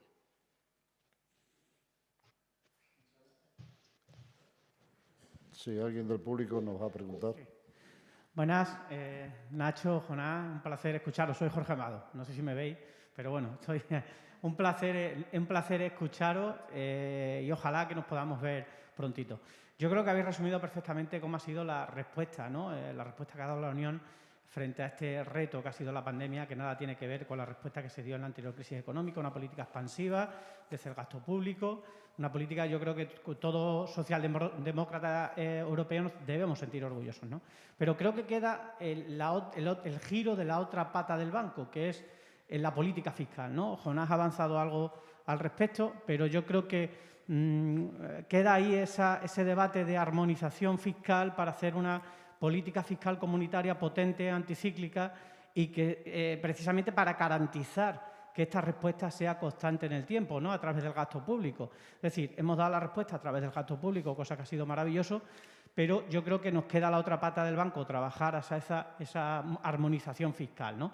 Me gustaría saber un poco, pues, bueno, cómo está ese debate allí en Europa sobre, bueno, pues esa política fiscal comunitaria que yo creo que es fundamental, ¿no? Nada más, muchísimas gracias. Jonás, ¿quiere responder? Sí, vamos, quizá en un primer momento incidir en lo que decía al inicio de mi intervención inicial sobre nuestra opinión respecto de la Unión cuando hacen políticas que nos gustan y cuando no. Yo siempre insisto en esta idea, porque quiero decir, esto es diferencial respecto a la valoración que hacemos de los distintos gobiernos nacionales o autonómicos y tiene una semilla, podríamos decir, muy peligrosa para el proyecto europeo. Vamos, y no es ni más ni menos que esta idea de que cuando las instituciones de la Unión toman decisiones que no nos gustan, pues pasamos a ser euroescépticos y cuando nos gustan pasamos a ser europeístas o supereuropeístas, ¿no? Y es una valoración que no hacemos con los gobiernos de nuestro entorno, vamos, de nuestro entorno más cercano, ¿no? Cuando gobernaba el PP en España no decíamos si merecía la pena España, ¿no? O bueno, no lo hacíamos la mayoría de los españoles sin contar a los independentistas, ¿no? Simplemente, pues mira, ahora gobiernan otros, no nos gustan lo que hacen y vamos a pelear para que la próxima legislatura podamos ser más, ¿no? Pero no dejamos de creer en España, ni en Asturias o en Extremadura. Aunque bueno, en Asturias y en Extremadura solemos gobernar nosotros, ¿no? Pero digo, esa valoración diferencial del proyecto europeo, dependiendo de si nos gustan o no las políticas concretas, es una pregunta equívoca porque nos lleva a respuestas que no nos sirven. Porque si cuando Europa toma decisiones que no nos gustan, la respuesta es que Europa no nos vale, es una respuesta que no es operativa, porque si Europa no nos vale, lo que no nos va a valer seguro a medio plazo son los Estados-nación intentando poner orden en la globalización, redistribuyendo rentas o regulando mercados de una manera individual en el mundo, ¿no? Esto no es solución para nosotros. Aunque, como digo, a veces Europa tome decisiones o las mayorías políticas de la Comisión o del Parlamento tome decisiones que no nos gustan, pues hay que seguir batallando y conseguir otras mayorías, igual que hacemos en España, diferenciando la orientación política de la institución que toma la decisión de la propia institución en sí, ¿no? Dicho esto, sobre política fiscal, vamos, por una parte, hay como dos maneras de ver la política fiscal, ¿no? Por una parte, como herramienta anticíclica, y como digo, esta respuesta del Next Generation EU por primera vez aporta un instrumento para hacer políticas anticíclicas de manera europea, pero es cierto que se ha acordado por una vez. Es decir, no hay en el acuerdo un compromiso de que esto se mantenga en el tiempo. Lo que sí hay un compromiso es que haya unos recursos propios que sí se mantengan en el tiempo para amortizar la deuda que ahora se va a emitir de manera puntual. Por lo tanto, hay un debate que tenemos que seguir, que es mantener este instrumento de manera permanente. Que si tenemos los recursos propios, de nuevo partimos en ventaja, porque habiendo recursos va a ser difícil que en una crisis futura, esperemos que no próxima o no tan pronunciada como esta, pues si va a haber una deuda comunitaria que esté cotizando en los mercados y, como digo, va a seguir cotizando hasta 2058, al menos la que se va a emitir ahora, pues va a haber incentivos políticos claros para volver a jugar con esa deuda, ¿no? Y por lo tanto, cuando creas el instrumento, como sabemos en política, una vez creado el instrumento, es difícil darle la vuelta atrás, ¿no? De hecho, el impuesto sobre la renta siempre se dice que en Estados Unidos se aprobó de manera temporal, ¿no? Y ahí sigue, ¿no? Después de muchas décadas. Por lo tanto, es una batalla que hay que dar y que veremos a ver en qué medida tenemos éxito. Otra es la orientación de los sistemas tributarios, ¿no? Cómo cómo conseguimos que haya determinados impuestos que estén armonizados a nivel europeo o que incluso haya impuestos comunitarios como tales. Y de nuevo aquí el ambiente es positivo y de hecho la apuesta de Biden de hace algunas semanas a favor de la creación de un tipo efectivo mínimo en sociedades de al menos el 21% dentro del marco de las negociaciones que se están desarrollando en la OCDE, pues van en la línea de lo que estábamos proponiendo los socialistas, de lo que propuso Moscovici la legislatura pasada y que no fue capaz de sacar adelante, y que está también en la estrategia de la Comisión. La Comisión ya ha propuesto de nuevo volver con la armonización y la consolidación del impuesto de sociedades. Está por escrito la semana pasada. Ha recuperado el impuesto digital, que de alguna manera armonice los impuestos que ya se están creando en algunos estados como el nuestro, como en Italia. También está apostando por el impuesto a las transacciones financieras, que lleva bloqueado años, si no décadas. Y por lo tanto, es decir, creo que de alguna manera el paradigma neoliberal de los últimos 20 o 30 años ha entrado en barrena. Veremos a ver hasta qué punto, ¿no? Pero ciertamente el entorno es otro distinto. Y de hecho el otro día estaba hablando con un colega, una persona de la Comisión. Y él me decía que, por ejemplo, en las negociaciones de la OCDE para armonizar el impuesto de sociedades, las presiones americanas a algunos países para moverse en la dirección correcta no estaban viniendo del Departamento del Tesoro, que no estaban viniendo del Ministerio de Economía norteamericano, sino que estaban viniendo directamente del Departamento de Estado, es decir, del Ministerio de Política Exterior y obviamente de los embajadores.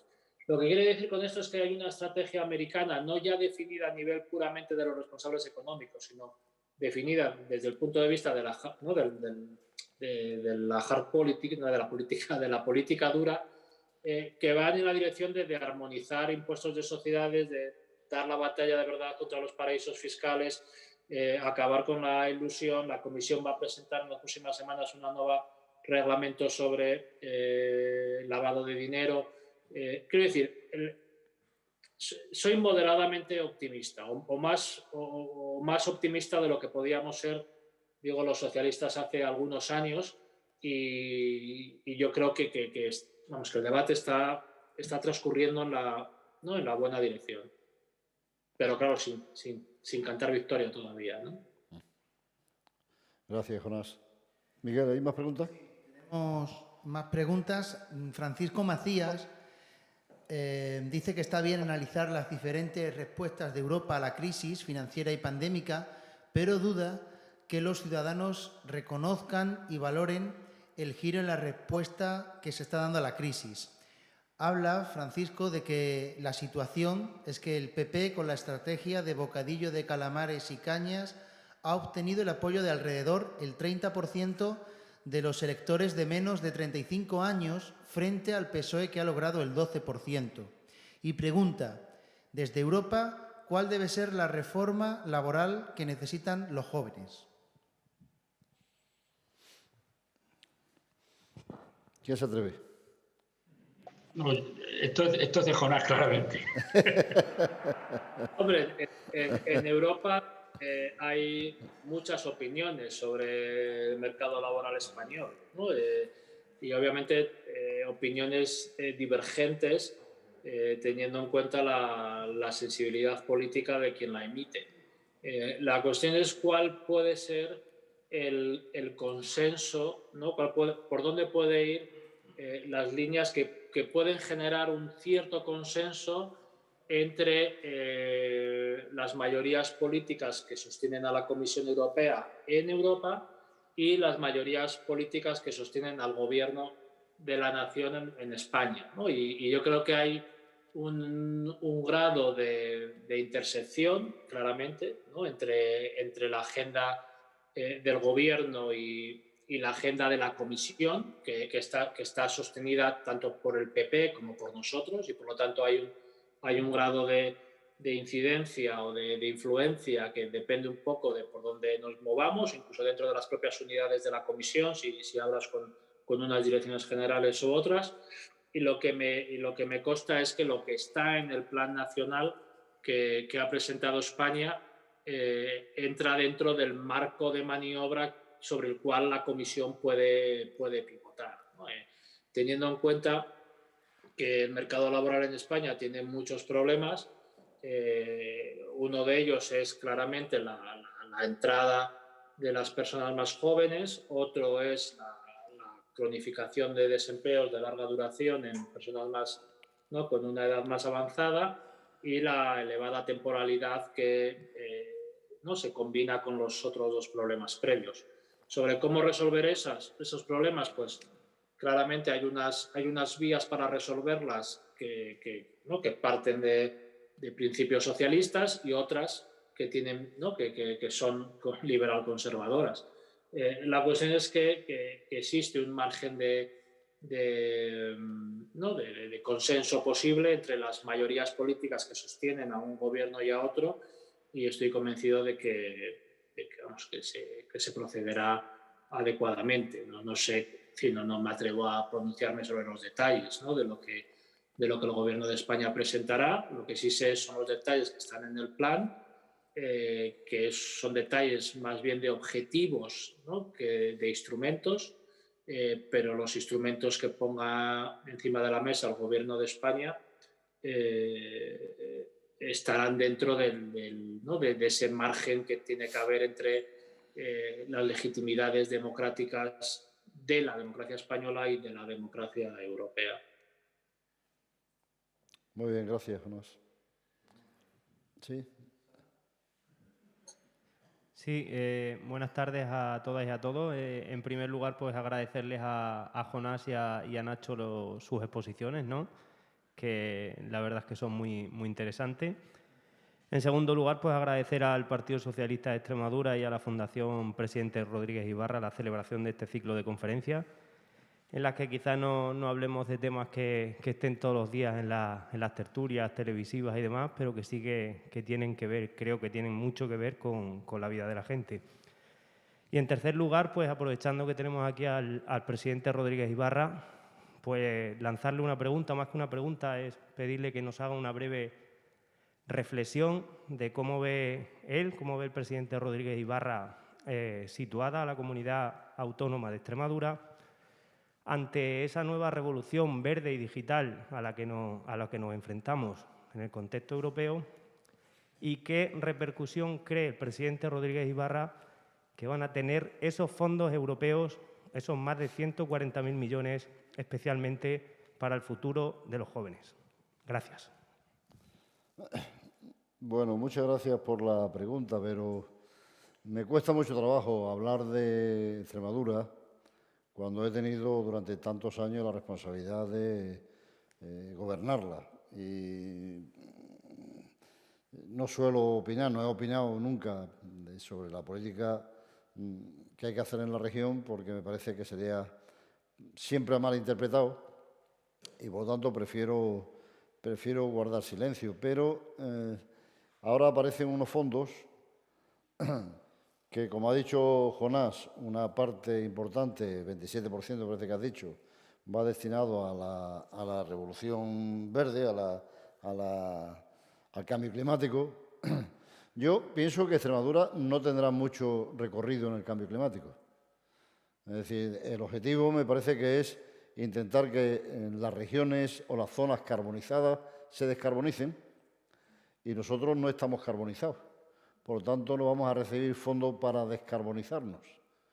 Sí van a ir a zonas carbonizadas. Y ya dijo el vicepresidente de la comisión anterior que iban a ir más de 100.000 millones para zonas muy carbonizadas y que eso generará riqueza y empleo. Entonces entiendo que a esas zonas donde se va a generar riqueza y empleo, porque están muy carbonizadas, tendrán que ir trabajadores de las zonas descarbonizadas a descarbonizar las zonas carbonizadas. Esto parece un juego de palabras, pero de lo que interpreto que habrá que construir viviendas, infraestructuras, para que esos trabajadores que van allí descarbonicen, pero al mismo tiempo carbonicen. Y por lo tanto, puede ser que la España vaciada se vacíe todavía más. Ahora, hay un renglón que me parece fundamental, que es la digitalización. Yo creo que hay que apostar decididamente porque esa es la sociedad que tenemos en este momento y la sociedad que va a ir generando situaciones inesperadas y que ni siquiera podemos ni llegar a imaginar, pero que es el futuro. Es decir, el progreso no lo para nadie y ahí yo creo que tenemos un futuro importantísimo porque podemos ser tan competitivos como cualquiera. La inteligencia es la materia prima de la sociedad del conocimiento y la inteligencia en nuestra región está equiparable a la inteligencia de cualquier otro país porque la inteligencia humana es similar en todas partes. Y bueno, yo creo que ahí habría que intentar echar el resto para que nuestra región sea competitiva desde el punto de vista de la digitalización y sea competitiva en varios planos, en la agrícola, en el turístico, en el económico, etcétera, pudiera ser competitiva porque es la oportunidad que tenemos. Y ahí yo creo que sí hay que engancharse muchísimo. En los demás capítulos tendremos posibilidades, pero estoy convencido de que las grandes empresas, decía Nacho, las inversiones que haga el Gobierno central van a estar destinadas a grandes proyectos. Y en los grandes proyectos nosotros no vamos a estar.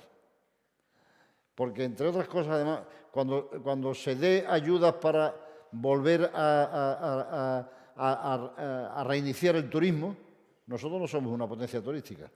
Y nuestro turismo es un turismo bastante minoritario. Entonces, cuando las grandes cadenas hoteleras son las que van a llevar las grandes subvenciones para las compañías aéreas. Nosotros no tenemos compañías aéreas. Entonces, las compañías automovilísticas, nosotros no tenemos compañías automovilísticas. Entonces, tenemos que buscar el nicho o los nichos donde nosotros sí podamos llegar con carta de presentación que nos acredite como receptores de esa pandemia. Y en el campo agrícola también tenemos un gran futuro. Leíamos al principio de la pandemia que la Nissan cierra en España, se va. Pero la agricultura no ha cerrado. Y gracias a que la agricultura no ha cerrado, las zonas carbonizadas pueden llenar sus frigoríficos todos los días, porque por la Nissan no hubiera sido, la Nissan se ha marchado, o se va a marchar en diciembre, y nosotros la agricultura la mantenemos ahí. Entonces, en esos renglones es donde yo creo que habría que intentar, y me imagino, por lo que le escuché al presidente de la Junta el otro día, en su debate del Estado de la Región, que es un camino que es por donde queremos ir. Sí, gracias. ¿Puedo decir algo, Juan Carlos? ¿Perdón? ¿Puedo decir algo? Sí, lo que tú quieras, Nacho.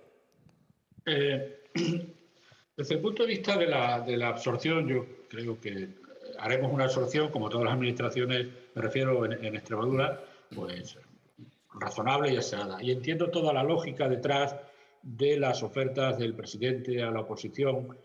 He leído gestionar, bueno, será programar el gasto de los fondos, porque la gestión es una función puramente gubernamental. Otra cosa es que las grandes líneas, en lo que nos deje decidir a la región lo que ya viene determinado por Europa y lo que va a venir en un segundo escalón determinado por el Estado, yo creo que será razonablemente, porque no hay ningún motivo para pensar que no haya sido.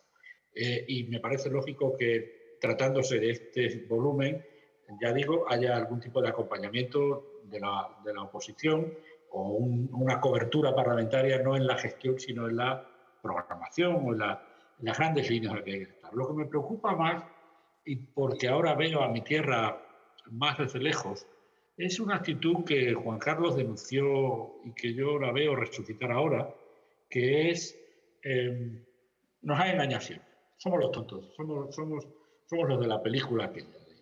Nos engañaron los terratenientes, nos engañaron con las nucleares, nos engañaron con las hidroeléctricas, nos engañaron con los molinillos, siempre también, ahora con las solares.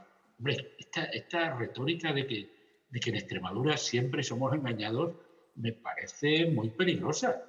Esa sensación de que somos siempre como el tonto del tocomocho, me parece que es poco animadora para que la región como sociedad se plantee en qué va a gastar todo esto. Yo creo que a veces añoranzas de posiciones de poder pasadas o una aproximación muy idealista a la realidad de la gestión llevan a este tipo de proclamas que luego en Extremadura se extienden con una extraordinaria facilidad. Y yo querría advertir sobre esa continua y muy histórica capacidad nuestra para autoflagelarnos y nunca sacar pecho por nada, o hacerlo de una manera que al final solo los que presumen son los políticos y los políticos en el gobierno. La oposición, su labor es dejar que la presunción la forma de presumir que tiene el gobierno no sea real, y lo malo es que hay una sociedad que parece siempre comprar el discurso menos positivo sobre sus capacidades. Y yo creo que Extremadura ha demostrado muchas cosas a lo largo de estos ya muchos años de democracia y de autonomía, y que ese coro que reaparece cada pocos años, a veces con los mismos actores y con las mismas voces, no debe distraernos a la Extremadura real, a la que se trabaja y no solo a la que se flagela, que no nos distraigan los flagelos continuos, porque yo creo que Extremadura ya ha dado pruebas de lo mucho que puede hacer, y esa idea de que somos siempre los tontos del Tocomocho, creo que no ayuda nada a que encaremos, por ejemplo, esta situación de gastar el dinero de la Unión Europea, como lo vamos a gastar, estoy seguro, adecuadamente, como siempre ha sido a lo largo de la historia. Muy bien, tenemos más preguntas. Sí, a ver, la fórmula Andrés Moriano es sobre un tema del que ya se ha hablado, pero como vuelve a plantear la pregunta, yo la formulo por si alguno de los ponentes quiere hacer alguna aportación. Dice Andrés Moriano que queda un proceso importante en la etapa de recuperación y de reconstrucción tras la crisis, la concienciación de que todos hemos de contribuir con arreglo a nuestras posibilidades a pagar la enorme deuda contraída. Pregunta qué sistema, entonces, se tiene ideado para la devolución prevista de los fondos entre 2029 y 2058. Jonás, me parece que te toca, ¿no? Sí, bueno, pues vamos, la deuda, como os contaba, es deuda comunitaria, es deuda de las instituciones. No es deuda de los Estados miembros, sino que es una deuda de la Unión Europea, de la Comisión, y para amortizar esa deuda a partir del 27 y hasta el 2058 tienen que entrar en vigor el ajuste en frontera sobre CO2, el impuesto digital, el impuesto sobre plásticos, que ya entró el 1 de enero de este año, y previsiblemente la armonización de sociedades, veremos a ver si con algo más. Los cálculos que se han desarrollado por parte de la Comisión es que con estas figuras tributarias se iría amortizando la deuda. La cuestión es que esas figuras tributarias tienen que acordarse, ¿no? Como os decía, hay un compromiso firmado por la Comisión Europea sobre las fechas de propuestas de esos impuestos. De hecho, el ajuste en frontera tienen que proponerlo este mes de junio. Y hay un compromiso del Parlamento y el Consejo, especialmente el Consejo, para cerrar las negociaciones y permitir su entrada en vigor pues a partir del 23, a partir del 25, dependiendo de cada uno de esos impuestos. Entonces, eso es el plan que hay. Si el plan no se cumple, pues las amortizaciones irán a cargo de las contribuciones nacionales que aportan el dinero de manera ordinaria al presupuesto de la Unión. Pues eso es un poco el plan que hay, ¿no? Y que de la mano de pues la agenda tanto de lucha contra el fraude y la evasión como la lucha contra el blanqueo de capitales y la amortización, la armonización y consolidación del impuesto de sociedades debería permitir que en los próximos años veamos un incremento relativo de las contribuciones de las grandes corporaciones a los presupuestos y por lo tanto no vayamos en contra de quienes ya pagan o ya pagamos impuestos en estos momentos, ¿no? Como digo, esto es un poco el plan. Emitir la deuda ya, empezar a amortizarla a partir del 27, estar en circulación hasta el 58 y durante todos esos años, con esos recursos que se obtengan, con esos impuestos comunitarios, amortizar la deuda. Como os decía al inicio, este es el plan, pero daros cuenta que de aquí al 2058 pues parece bastante previsible que alguna otra crisis veamos, ¿no? Esperemos que no tan pronunciada como esta, como la de hace una década, pero alguna crisis pues será, es probable que veamos en los próximos 30 años. Entonces, la idea de mantener vivo el Next Generation a medio plazo, si uno tiene los recursos propios, como está acordado políticamente, pues claro, abre una ventana de oportunidad, porque si bien emites la deuda en estos momentos de una manera puntual, los recursos son recurrentes y permanentes, ¿no? De tal manera que si la Comisión Europea o las instituciones europeas dentro de 10 o de 15 años se enfrentan a algún tipo de recesión, van a tener un compromiso de ingresos recurrentes a medio plazo con una deuda que ya habrán amortizado una parte de ella. Y por lo tanto, a partir de 2058 seguirán teniendo esos recursos. Y por lo tanto, como digo, los argumentos políticos para poder volver a emitir deuda, para poder hacer una cosa similar, pues se encontrarán con un entorno pues, más favorable, ¿no? Que el entorno el que nos hemos enfrentado en estos momentos, donde la Comisión va a emitir sin todavía tener los recursos para hacer esa amortización. Muy bien, muchas gracias. Sí. Sí, hay una pregunta desde aquí. Muchas gracias, presidente Rodríguez Ibarra. Buenas tardes, Jonás. Soy Maritere Macías. Buenas tardes, Nacho. Deseando verte ya. Quería plantearos que hay una cuestión y es que no todos son fondos europeos. Europa también, como bien sabéis, afronta unos retos, desafíos reales que vienen sostenidos en el tiempo. Tenemos un reto demográfico, pero también tenemos un reto migratorio, ¿no? Y hemos visto cómo, una vez más, se cuestiona esa unidad europea, esa real efectividad de las políticas que tenemos cuando en determinadas ocasiones, en estados que tienen democracias muy blandas, confiamos lo que es la gestión de las crisis migratorias. No ya como chantajes por cuestiones diplomáticas ni nada, no, de continuo. Lo vimos con Turquía, lo estamos viendo ahora recientemente con lo que ha podido ocurrir en Marruecos. Y pasa de largo algo importante. Decía que no es todo fondos europeos del Next Generation, ¿no?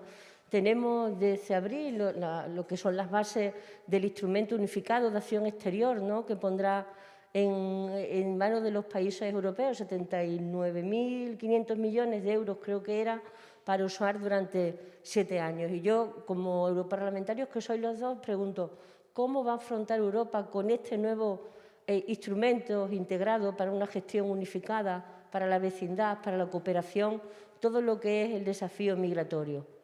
Muchas gracias. Bueno, yo creo que es una pregunta para Nacho, pero que seguro que podrá responder mucho mejor que yo, pero sí me gustaría decir algo, ¿no? Y hablo primero porque el experto es Nacho y ya remata él con toda la información necesaria. Vamos, por una parte, de los 750.000 millones de euros de la emisión del Next Generation EU, en la propuesta inicial de la Comisión, una parte sustancial iba a políticas de vecindad, a mejorar la dotación presupuestaria de las políticas de vecindad del presupuesto ordinario de la Unión.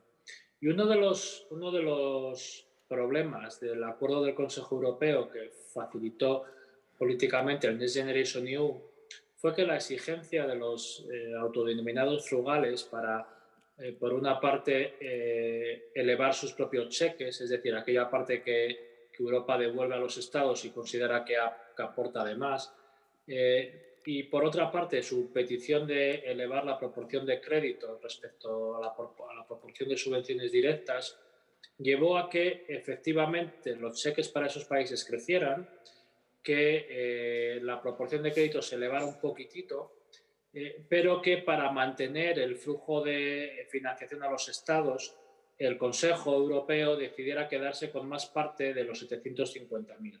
Porque en un primer momento de esos 750.000, lo que iba a ir al instrumento de recuperación y resiliencia, es decir, a los estados, eran unos 570.000 millones, y finalmente el acuerdo del Consejo Europeo situó esta cifra en unos 672.500.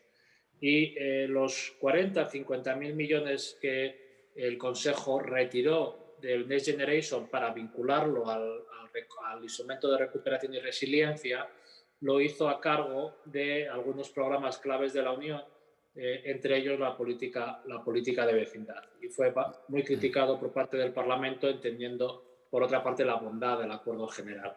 Y sobre inmigración, cuando yo salí elegido aquí en 2014, uno de mis primeros viajes fue irme a Hungría y a Serbia cuando empezó la primera crisis de refugiados que venían fundamentalmente de Siria, pero no solo, había muchos afganos y bueno, de muchos países. Y la frustración permanente por la incapacidad de las instituciones europeas de dar una respuesta de otro tipo a esta situación es dura, ¿no? Hablábamos hasta ahora de los cambios que ha habido en Europa que han permitido esta política económica distinta, pero en materia de migración, y ya dejo a Nacho, en mi opinión, siguen sin consolidarse como deberían, ¿no? Y eso no nos debería llevar, como decía al inicio, a hacernos euroescépticos, como las políticas erróneas que hace el PP en España cuando estaba en el gobierno no nos hacían españoles escépticos, sino a seguir confiando en los socialistas y conseguir que mejoremos nuestros resultados en las próximas elecciones y acabar de perfilar un cambio que no está y que, en mi opinión, todavía no se le atisba. Porque, como digo, Nacho, en fin, comentará con más conocimiento que yo este asunto. Bueno, gracias. Bueno, algunas constataciones de principio. Si el presidente de Ceuta, por decir una autoridad, hiciera correr la especie de quienes se apuntaban a ir nadando hacia Marruecos, seguramente hubiera encontrado bastantes menos candidatos que en la dirección contraria. Es decir, esta Europa que nos parece tan compleja, que según algunos vecinos está siempre al borde del fracaso y de la disolución, y el Brexit ya era la última puntilla, esta Europa sigue siendo un sitio al que la gente se mata y muere por venir a vivir. Esta Europa. El flujo nunca es en dirección contraria. El flujo es venir hacia Europa de todo el mundo. Y eso algo debe querer decir sobre si esta sociedad que hemos construido durante mucho tiempo, o estas sociedades, son atractivas por muchos motivos. Por las libertades, por el desarrollo económico, por la capacidad de las personas para desarrollar un proyecto personal en muchas mejores condiciones que en sus países de origen. Segundo, un debate necesario que estamos hurtando a la sociedad por la presión de la extrema derecha es un debate que en España se inició con toda normalidad, y es la necesidad para nuestras economías de tener inmigrantes. Eso se decía, necesitaremos inmigrantes para pagar las pensiones nuestras, de los que estamos ahora trabajando. Eso que era un debate normal, que estaba en toda la sociedad, se ha cortado porque ahora está prohibido ya hablar de eso. Ese es un gran éxito de la extrema derecha. El que ya sea hasta sospechoso plantear que nuestras sociedades, por su envejecimiento y nuestros mercados de trabajo, necesitarán imperativamente una inmigración.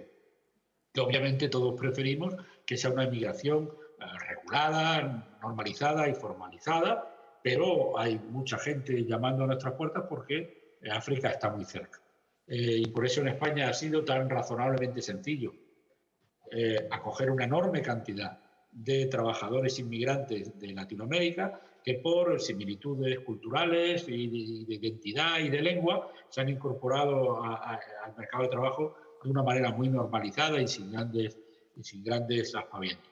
Pero el discurso contra la inmigración está ya metido en nuestra agenda y contamina un poco a todo el espectro político, incluida la izquierda.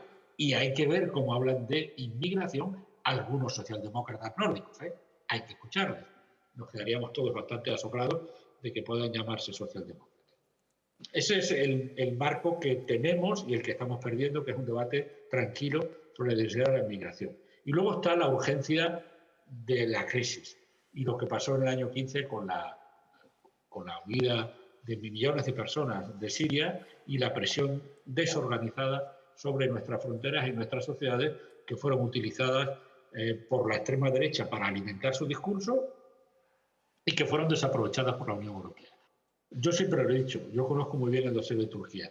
Con Turquía compramos tiempo, con el acuerdo sobre inmigración de Turquía, compramos tiempo para arreglar la casa, para organizar bien el flujo de inmigrantes. Y no empleamos ese tiempo en arreglarlo. Y por tanto, llega el final del acuerdo con Turquía y nos vemos obligados, a disgusto, otra vez, a empezar a negociar con Turquía, como Turquía sigue manteniendo en este momento 3,5 millones de refugiados, la mayoría sirios, con ayuda de dinero europeo. Porque no hemos hecho los deberes, porque compramos tiempo para arreglar nuestro sistema y hemos trampeado y al final, hasta que no vemos las orejas al lobo, como ha pasado ahora con Ceuta, no reaccionamos. Y me temo que el ambiente político no ayuda a que reaccionemos por esa contaminación de la agenda de todo el mundo por parte de la extrema derecha. El nuevo instrumento para la política exterior, el NDICI, a veces decimos NDICI, a veces decimos NDICI, es solo una forma de arreglar el hecho de que había muchos fondos dispersos para políticas exteriores y la idea es crear un solo fondo, lo cual permitirá una mayor flexibilidad en el que se incluyen los fondos que destinamos a nuestros vecinos, a la cooperación internacional y a la ayuda humanitaria de emergencia cuando hay algún desastre de ese tipo. Por tanto, la creación del NDICI es una cuestión de instrumentos, no supone ninguna gran novedad, por lo menos por el momento. NDICI va a ser el cajón que ahora tiene solo una etiqueta y que antes tenía 7, 8 o 9 etiquetas diferentes, una para ayuda de emergencia, otra para cooperación al desarrollo, otra para ayudas preaccesión a los países de la vecindad, en fin. Ese cambio no es trascendente. Lo que es trascendente es, y me alegra mucho que sea Pepe Borrell el que lo esté encarnando, el paso a la edad madura de la adolescencia de la política exterior europea. Europa nace siendo un mercado común, eso al final tiene unas consecuencias políticas, y la política exterior europea nace como la necesidad de relacionarse con los que podían ser nuevos miembros. Y ese es el origen de la política exterior. Obviamente, en este mundo globalizado, la Unión Europea se convierte en un actor internacional relevante, pero sin que los gobiernos le hayan otorgado más que una pequeña parte de su política exterior. La política agrícola es una política europea porque hemos decidido todos que le damos a Bruselas la política agrícola. Y ya nuestras competencias son mínimas.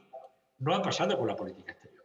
La política exterior de la Unión Europea tiene que construirse sin que los estados hayan dejado de tener sus políticas exteriores y eso crea unas dificultades importantes porque la labor está en la fase de pasar de ser algo más que una cooperación, pero no llega todavía a ser una política como la que hubiera podido tener un Estado. Y en esta fase es cuando aprendemos la importancia de lo que Borrell llama hablar el lenguaje del poder. Es decir, la Unión Europea hasta ahora hacía lo que se llama soft power, tenía un poder de influencia porque era una referencia. Las sociedades con las que nos relacionábamos tenían el objetivo expreso de convertirse en algo parecido a nosotros con el tiempo. Éramos el ejemplo, nosotros y otras sociedades occidentales. Cuando tratábamos con terceros países, ellos nos pedían tiempo. Yo necesito tiempo porque mi tradición cultural, porque mi tradición religiosa, porque mi base tribal, por el motivo que sea, usted sigue siendo mi modelo, yo querría ser como usted, pero necesito tiempo. Eso se acabó. Eso se acabó. Ahora ya no somos el modelo. Ahora esos países están ensayando modelos de, entre comillas, democracia, que no son verdaderas democracias, pero que ya, para los que hemos perdido la referencia. Y si no somos la referencia, ya no vale con aconsejar. Nosotros teníamos influencia porque esas sociedades querían ser como nosotros y nos escuchaban. En el momento en que Turquía decide ser algo diferente a una democracia madura, o Rusia, o Kazajistán, u otros países, ya nuestra capacidad para seducir con palabras pierde pierde capacidad. Y eso nos obliga a tener otros instrumentos. ¿Qué instrumentos tenemos? El gran instrumento de la política exterior europea no es los fondos que dedicamos a cooperación, ni es lo que dedicamos a ayuda humanitaria, ni es lo que dedicamos a nuestros vecinos. El gran recurso que tiene la Unión Europea para hacer política exterior es su política comercial. Nosotros firmamos acuerdos comerciales con todo el mundo porque todo el mundo quiere vender en un mercado de 500 millones de consumidores ricos. Ricos todos en términos comparativos. Esa es la mejor palanca que tiene la Unión Europea para influir en el mundo.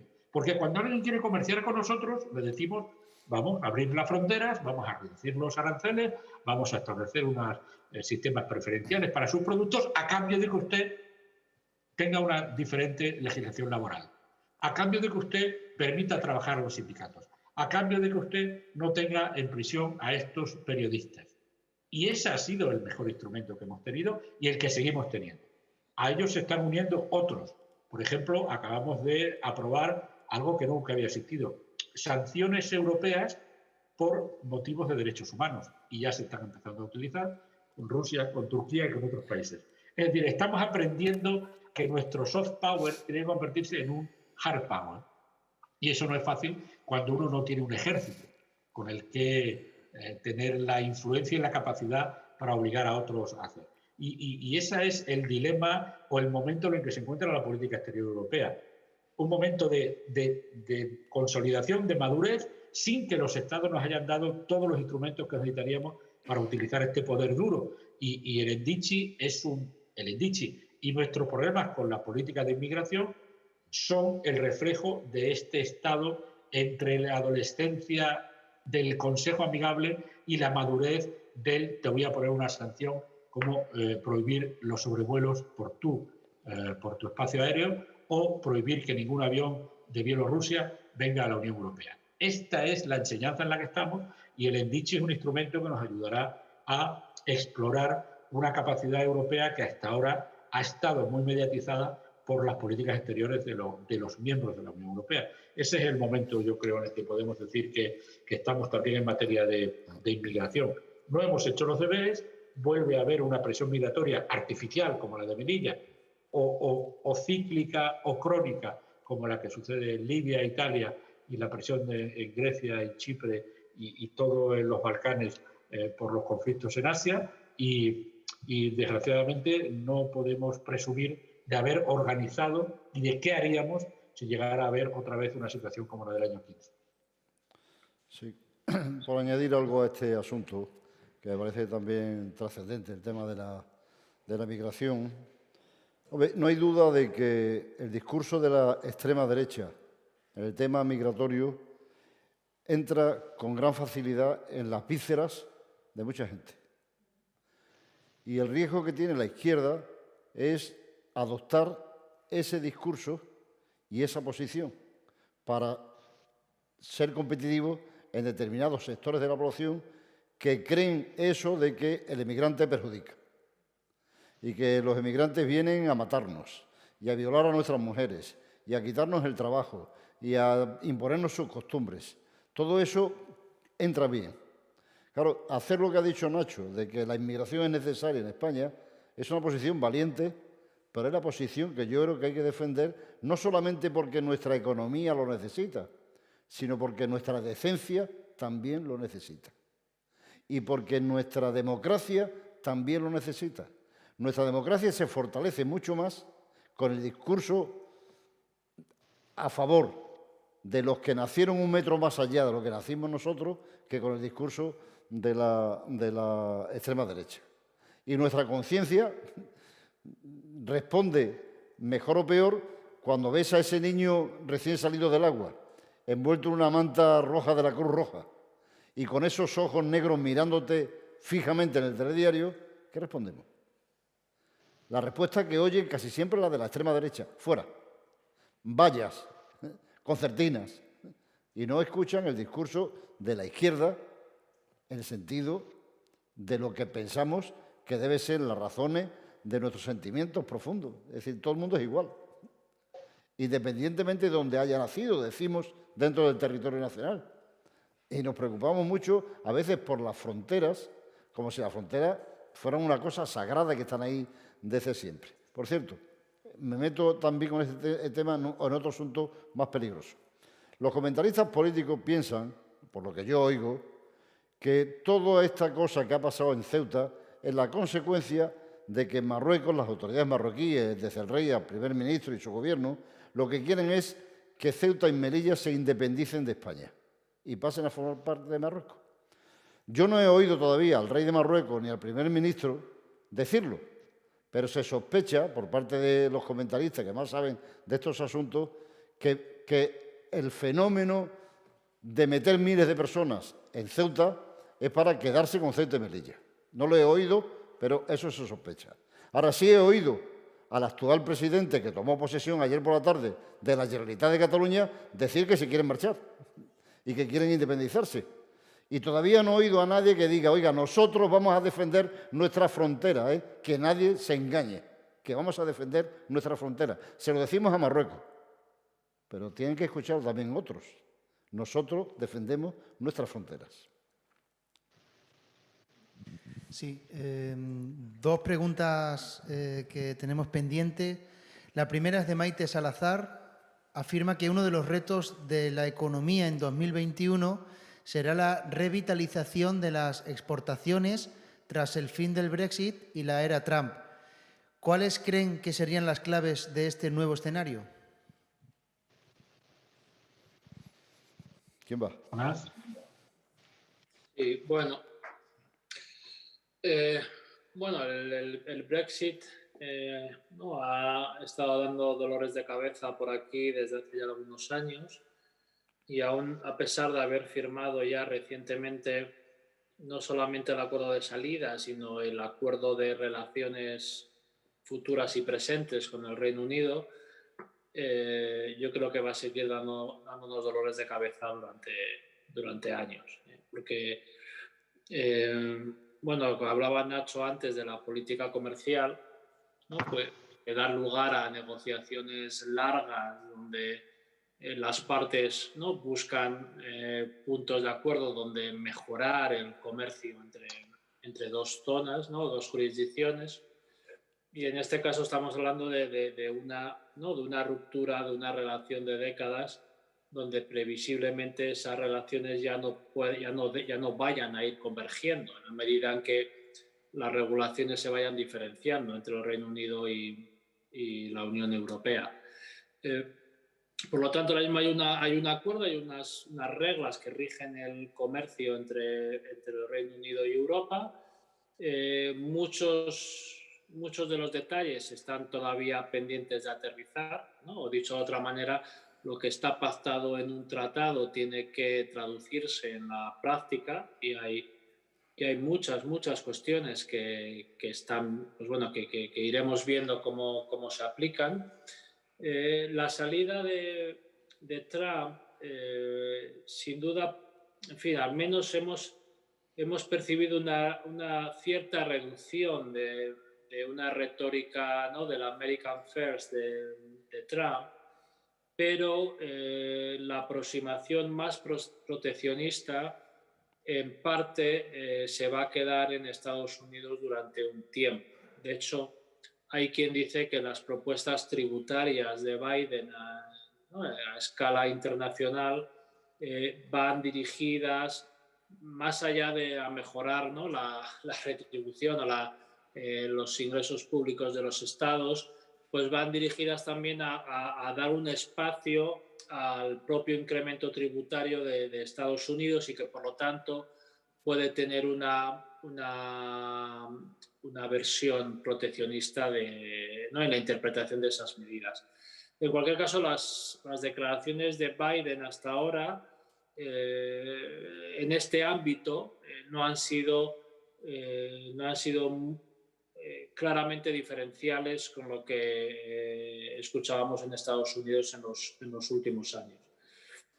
En todo caso, sí que yo creo que aún no renunciando a ese proteccionismo que enarboló Trump, sí hay una apuesta por las instituciones multilaterales que no existían en la administración previa, y una apuesta por las administraciones multilaterales que comparte la Unión Europea. Por lo tanto, yo creo que vamos a ver, y de hecho estamos viendo ya una recuperación del comercio internacional, que se acentuará más según avance los ritmos de crecimiento en el conjunto de las economías del mundo, pero que algunos de los paradigmas más asentados en el comercio internacional se van a revisar, y algunos de ellos creo que de manera positiva si aspiramos a una globalización regulada, ¿no? Y no simplemente a una globalización desregulada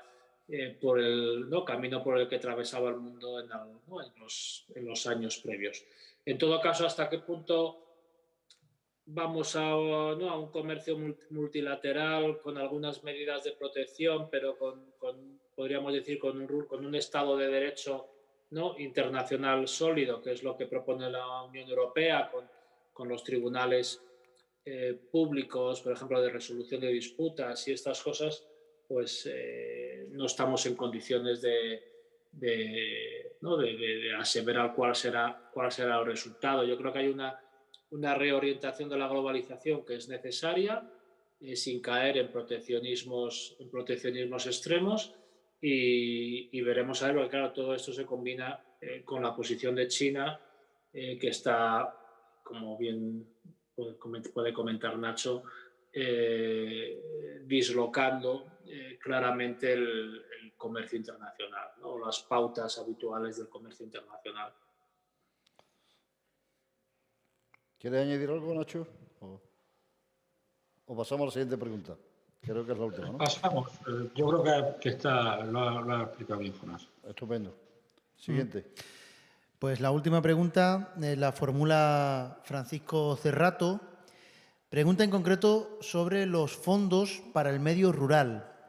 Dice que le preocupa el informe del Banco de España, que en su último informe anual cifra en algo más de 3.000 los pueblos de todo el país que se encuentran en situación de riesgo de despoblación. En esos pueblos, dice el informe, vive un 2,3% de la población española, y en Extremadura hay unos 150, con datos muy alarmantes que personalmente dice tienen muchas matizaciones. Cuenta la anécdota de que hoy, visitando un pueblo de la comarca de Mérida, la entidad bancaria cierra o abre solo una vez por semana, sabiendo que en estos pueblos es un servicio, y cuenta que de todas maneras la Diputación de Badajoz está haciendo un esfuerzo sobre este asunto. ¿Quiere saber la opinión respecto a este tema de la aplicación de los fondos europeos en el medio rural? A ver, esto no es nada nuevo, porque todo el mundo conoce cuál ha sido el camino. En el mundo rural tradicionalmente estaban los fondos agrarios, y los fondos agrarios fueron poco a poco girando hacia objetivos que eran ambientales y también últimamente hacia objetivos de desarrollo rural. Esa es la historia de los últimos 20 años. La cohesión no ha desaparecido no solo del marco financiero plurianual, como siempre, sino que también está en el marco de la recuperación y resiliencia, con ese pilar 2 de la paz, con las políticas de cohesión. Ahora, es verdad que los enfoques, cuando se habla de este tipo de grandes cifras, tienen ese aroma un poco urbano y de gran proyecto. Y yo creo que lo que no hay que perder de vista es que este tipo de gran operación no sustituye el presupuesto normal de la Unión Europea, que es el que siempre ha estado a disposición de este tipo de políticas y va a seguir estándolo. Por tanto, yo lo que creo que más que empezar por el camino de dudar de los fondos que van a estar ahí, es convencer a la opinión pública de la importancia de esto. Porque no es solo que haya un pequeño porcentaje de la población en esas zonas, es que eso significa que hay un bajo porcentaje de votantes en esas zonas. Y hay circunstancias en algunos países en los que hay una enorme diferencia en dos zonas, una zona interior vacía y otra zona de costa completamente densa. En España el reparto geográfico es más complejo, pero yo creo que lo primero que hay que hacer es convencer a la opinión pública, mayoritariamente urbana, de la importancia de invertir también dinero en las zonas despobladas, que suponen una enorme riqueza para el país desde muchos puntos de vista, que no son solo ya la agricultura. Yo creo que esa conciencia ha entrado poco a poco. Cuando hace unos años en Europa se hablaba de zonas de baja densidad, estábamos hablando de las zonas árticas o del círculo polar ártico, de densidades de población del 6 habitantes por kilómetro cuadrado. Eso se ha ido ampliando. Yo creo que poco a poco sí que ha entrado en la opinión pública la importancia el problema que puede suponer para un país un desequilibrio territorial de este tipo. De hecho, a mí me tocó lidiar con el tema también cuando estaba en política territorial, y yo creo que ya sí la cosa iba entrando en la opinión pública con una mucho mayor naturalidad.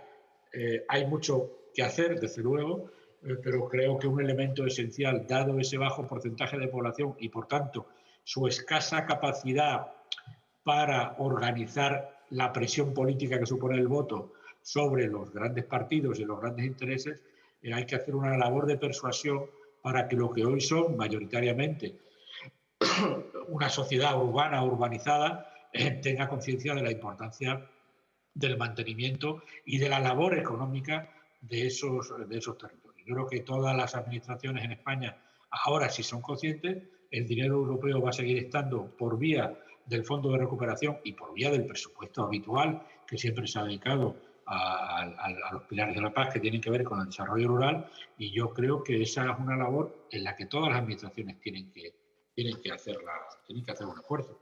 Y esto contracorriente, como digo, de una cierta tendencia a que todo se mida desde el criterio urbano, desde la importancia de una zona a lo que es buen o mal tiempo, por hablar de la anécdota de cuando desde una pantalla de televisión nos dicen que es buen tiempo el hecho de que no llueva durante 5 meses.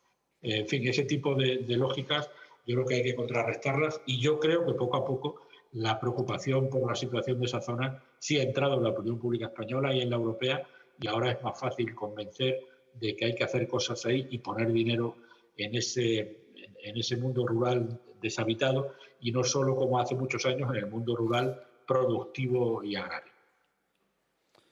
Sí, yo, si se me permite, un par de comentarios.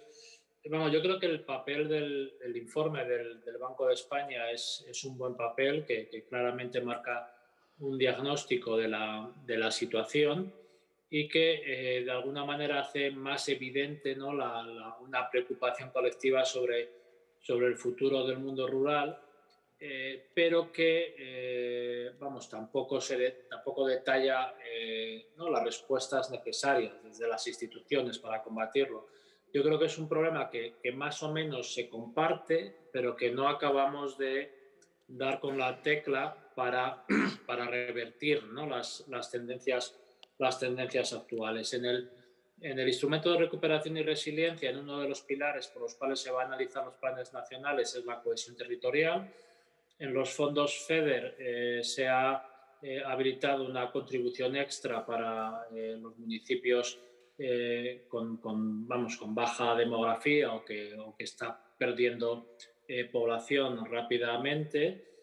Pero en cualquier caso, yo creo que una parte de la solución, como decía el presidente Ibarra, transita por la digitalización, ¿no? Yo, en mi Asturias, en las zonas del interior y sobre todo del sur occidente, donde hay muchos municipios en esa lista del Banco de España, pues hay una preocupación muy, muy importante sobre esta situación, porque son municipios, pues además muy envejecidos, que en 30, 40 años puede que no haya municipio, ¿no?, si la situación no se revierte, y que por lo tanto estamos atravesando momentos críticos. Pero en mi opinión la tendencia que se inició con la industrialización en Occidente y en nuestro país, ¿no?, a partir de los 50, de concentración de la población en grandes ciudades, yo creo que es una tendencia que está cercana a su fin, y que claramente, en mi opinión, y si acertamos con la digitalización, podemos ver, no digo una reversión a la situación previa, pero sí un incremento del peso relativo de las zonas rurales, no a corto plazo, y ese es el riesgo que tenemos, ¿no? Cómo sobrevivir a los próximos 20 años, podríamos decir, pero yo sí percibo que esa tendencia de concentración de la población hay tendencias en sentido contrario, ¿no? Y yo creo que la idea del presidente Ibarra sobre la digitalización apunta claramente el camino a recorrer para iniciar esa reversión, o esa reversión al menos en los pesos relativos de las poblaciones de las zonas urbanas y rurales. Muy bien. Bueno, pues creo que hemos llegado al final. Seguramente las personas que nos estén viendo habrán escuchado en ocasiones decir que el Parlamento Europeo era una especie de cementerio de elefantes donde iban los políticos a retirarse para terminar su vida política en el Parlamento. Yo siempre he pensado lo contrario, que al Parlamento Europeo debería ir la gente joven que empieza en política para, cuando estén suficientemente formados, volver al país o a la región y convertirse en los artífices de la actividad gubernamental del país. Viendo a Jonás y viendo a Nacho, me reafirmo en mi idea de que el Parlamento es una escuela fantástica para que se vaya formando la cantera de políticos que sin duda darán fruto en la política española. Si yo fuera presidente del Gobierno, me fijaría mucho en vosotros dos. Muchísimas gracias, hemos aprendido mucho y os doy las gracias profundamente por vuestras aportaciones y que, a pesar de Bruselas, sigáis haciendo política en la capital del mundo. Gracias. Muchas gracias, Juan. Siempre un placer verte en buena forma. Muchas gracias, igualmente. Y nos vemos en septiembre. Estupendo, Jonás. Hasta luego. Adiós. Adiós.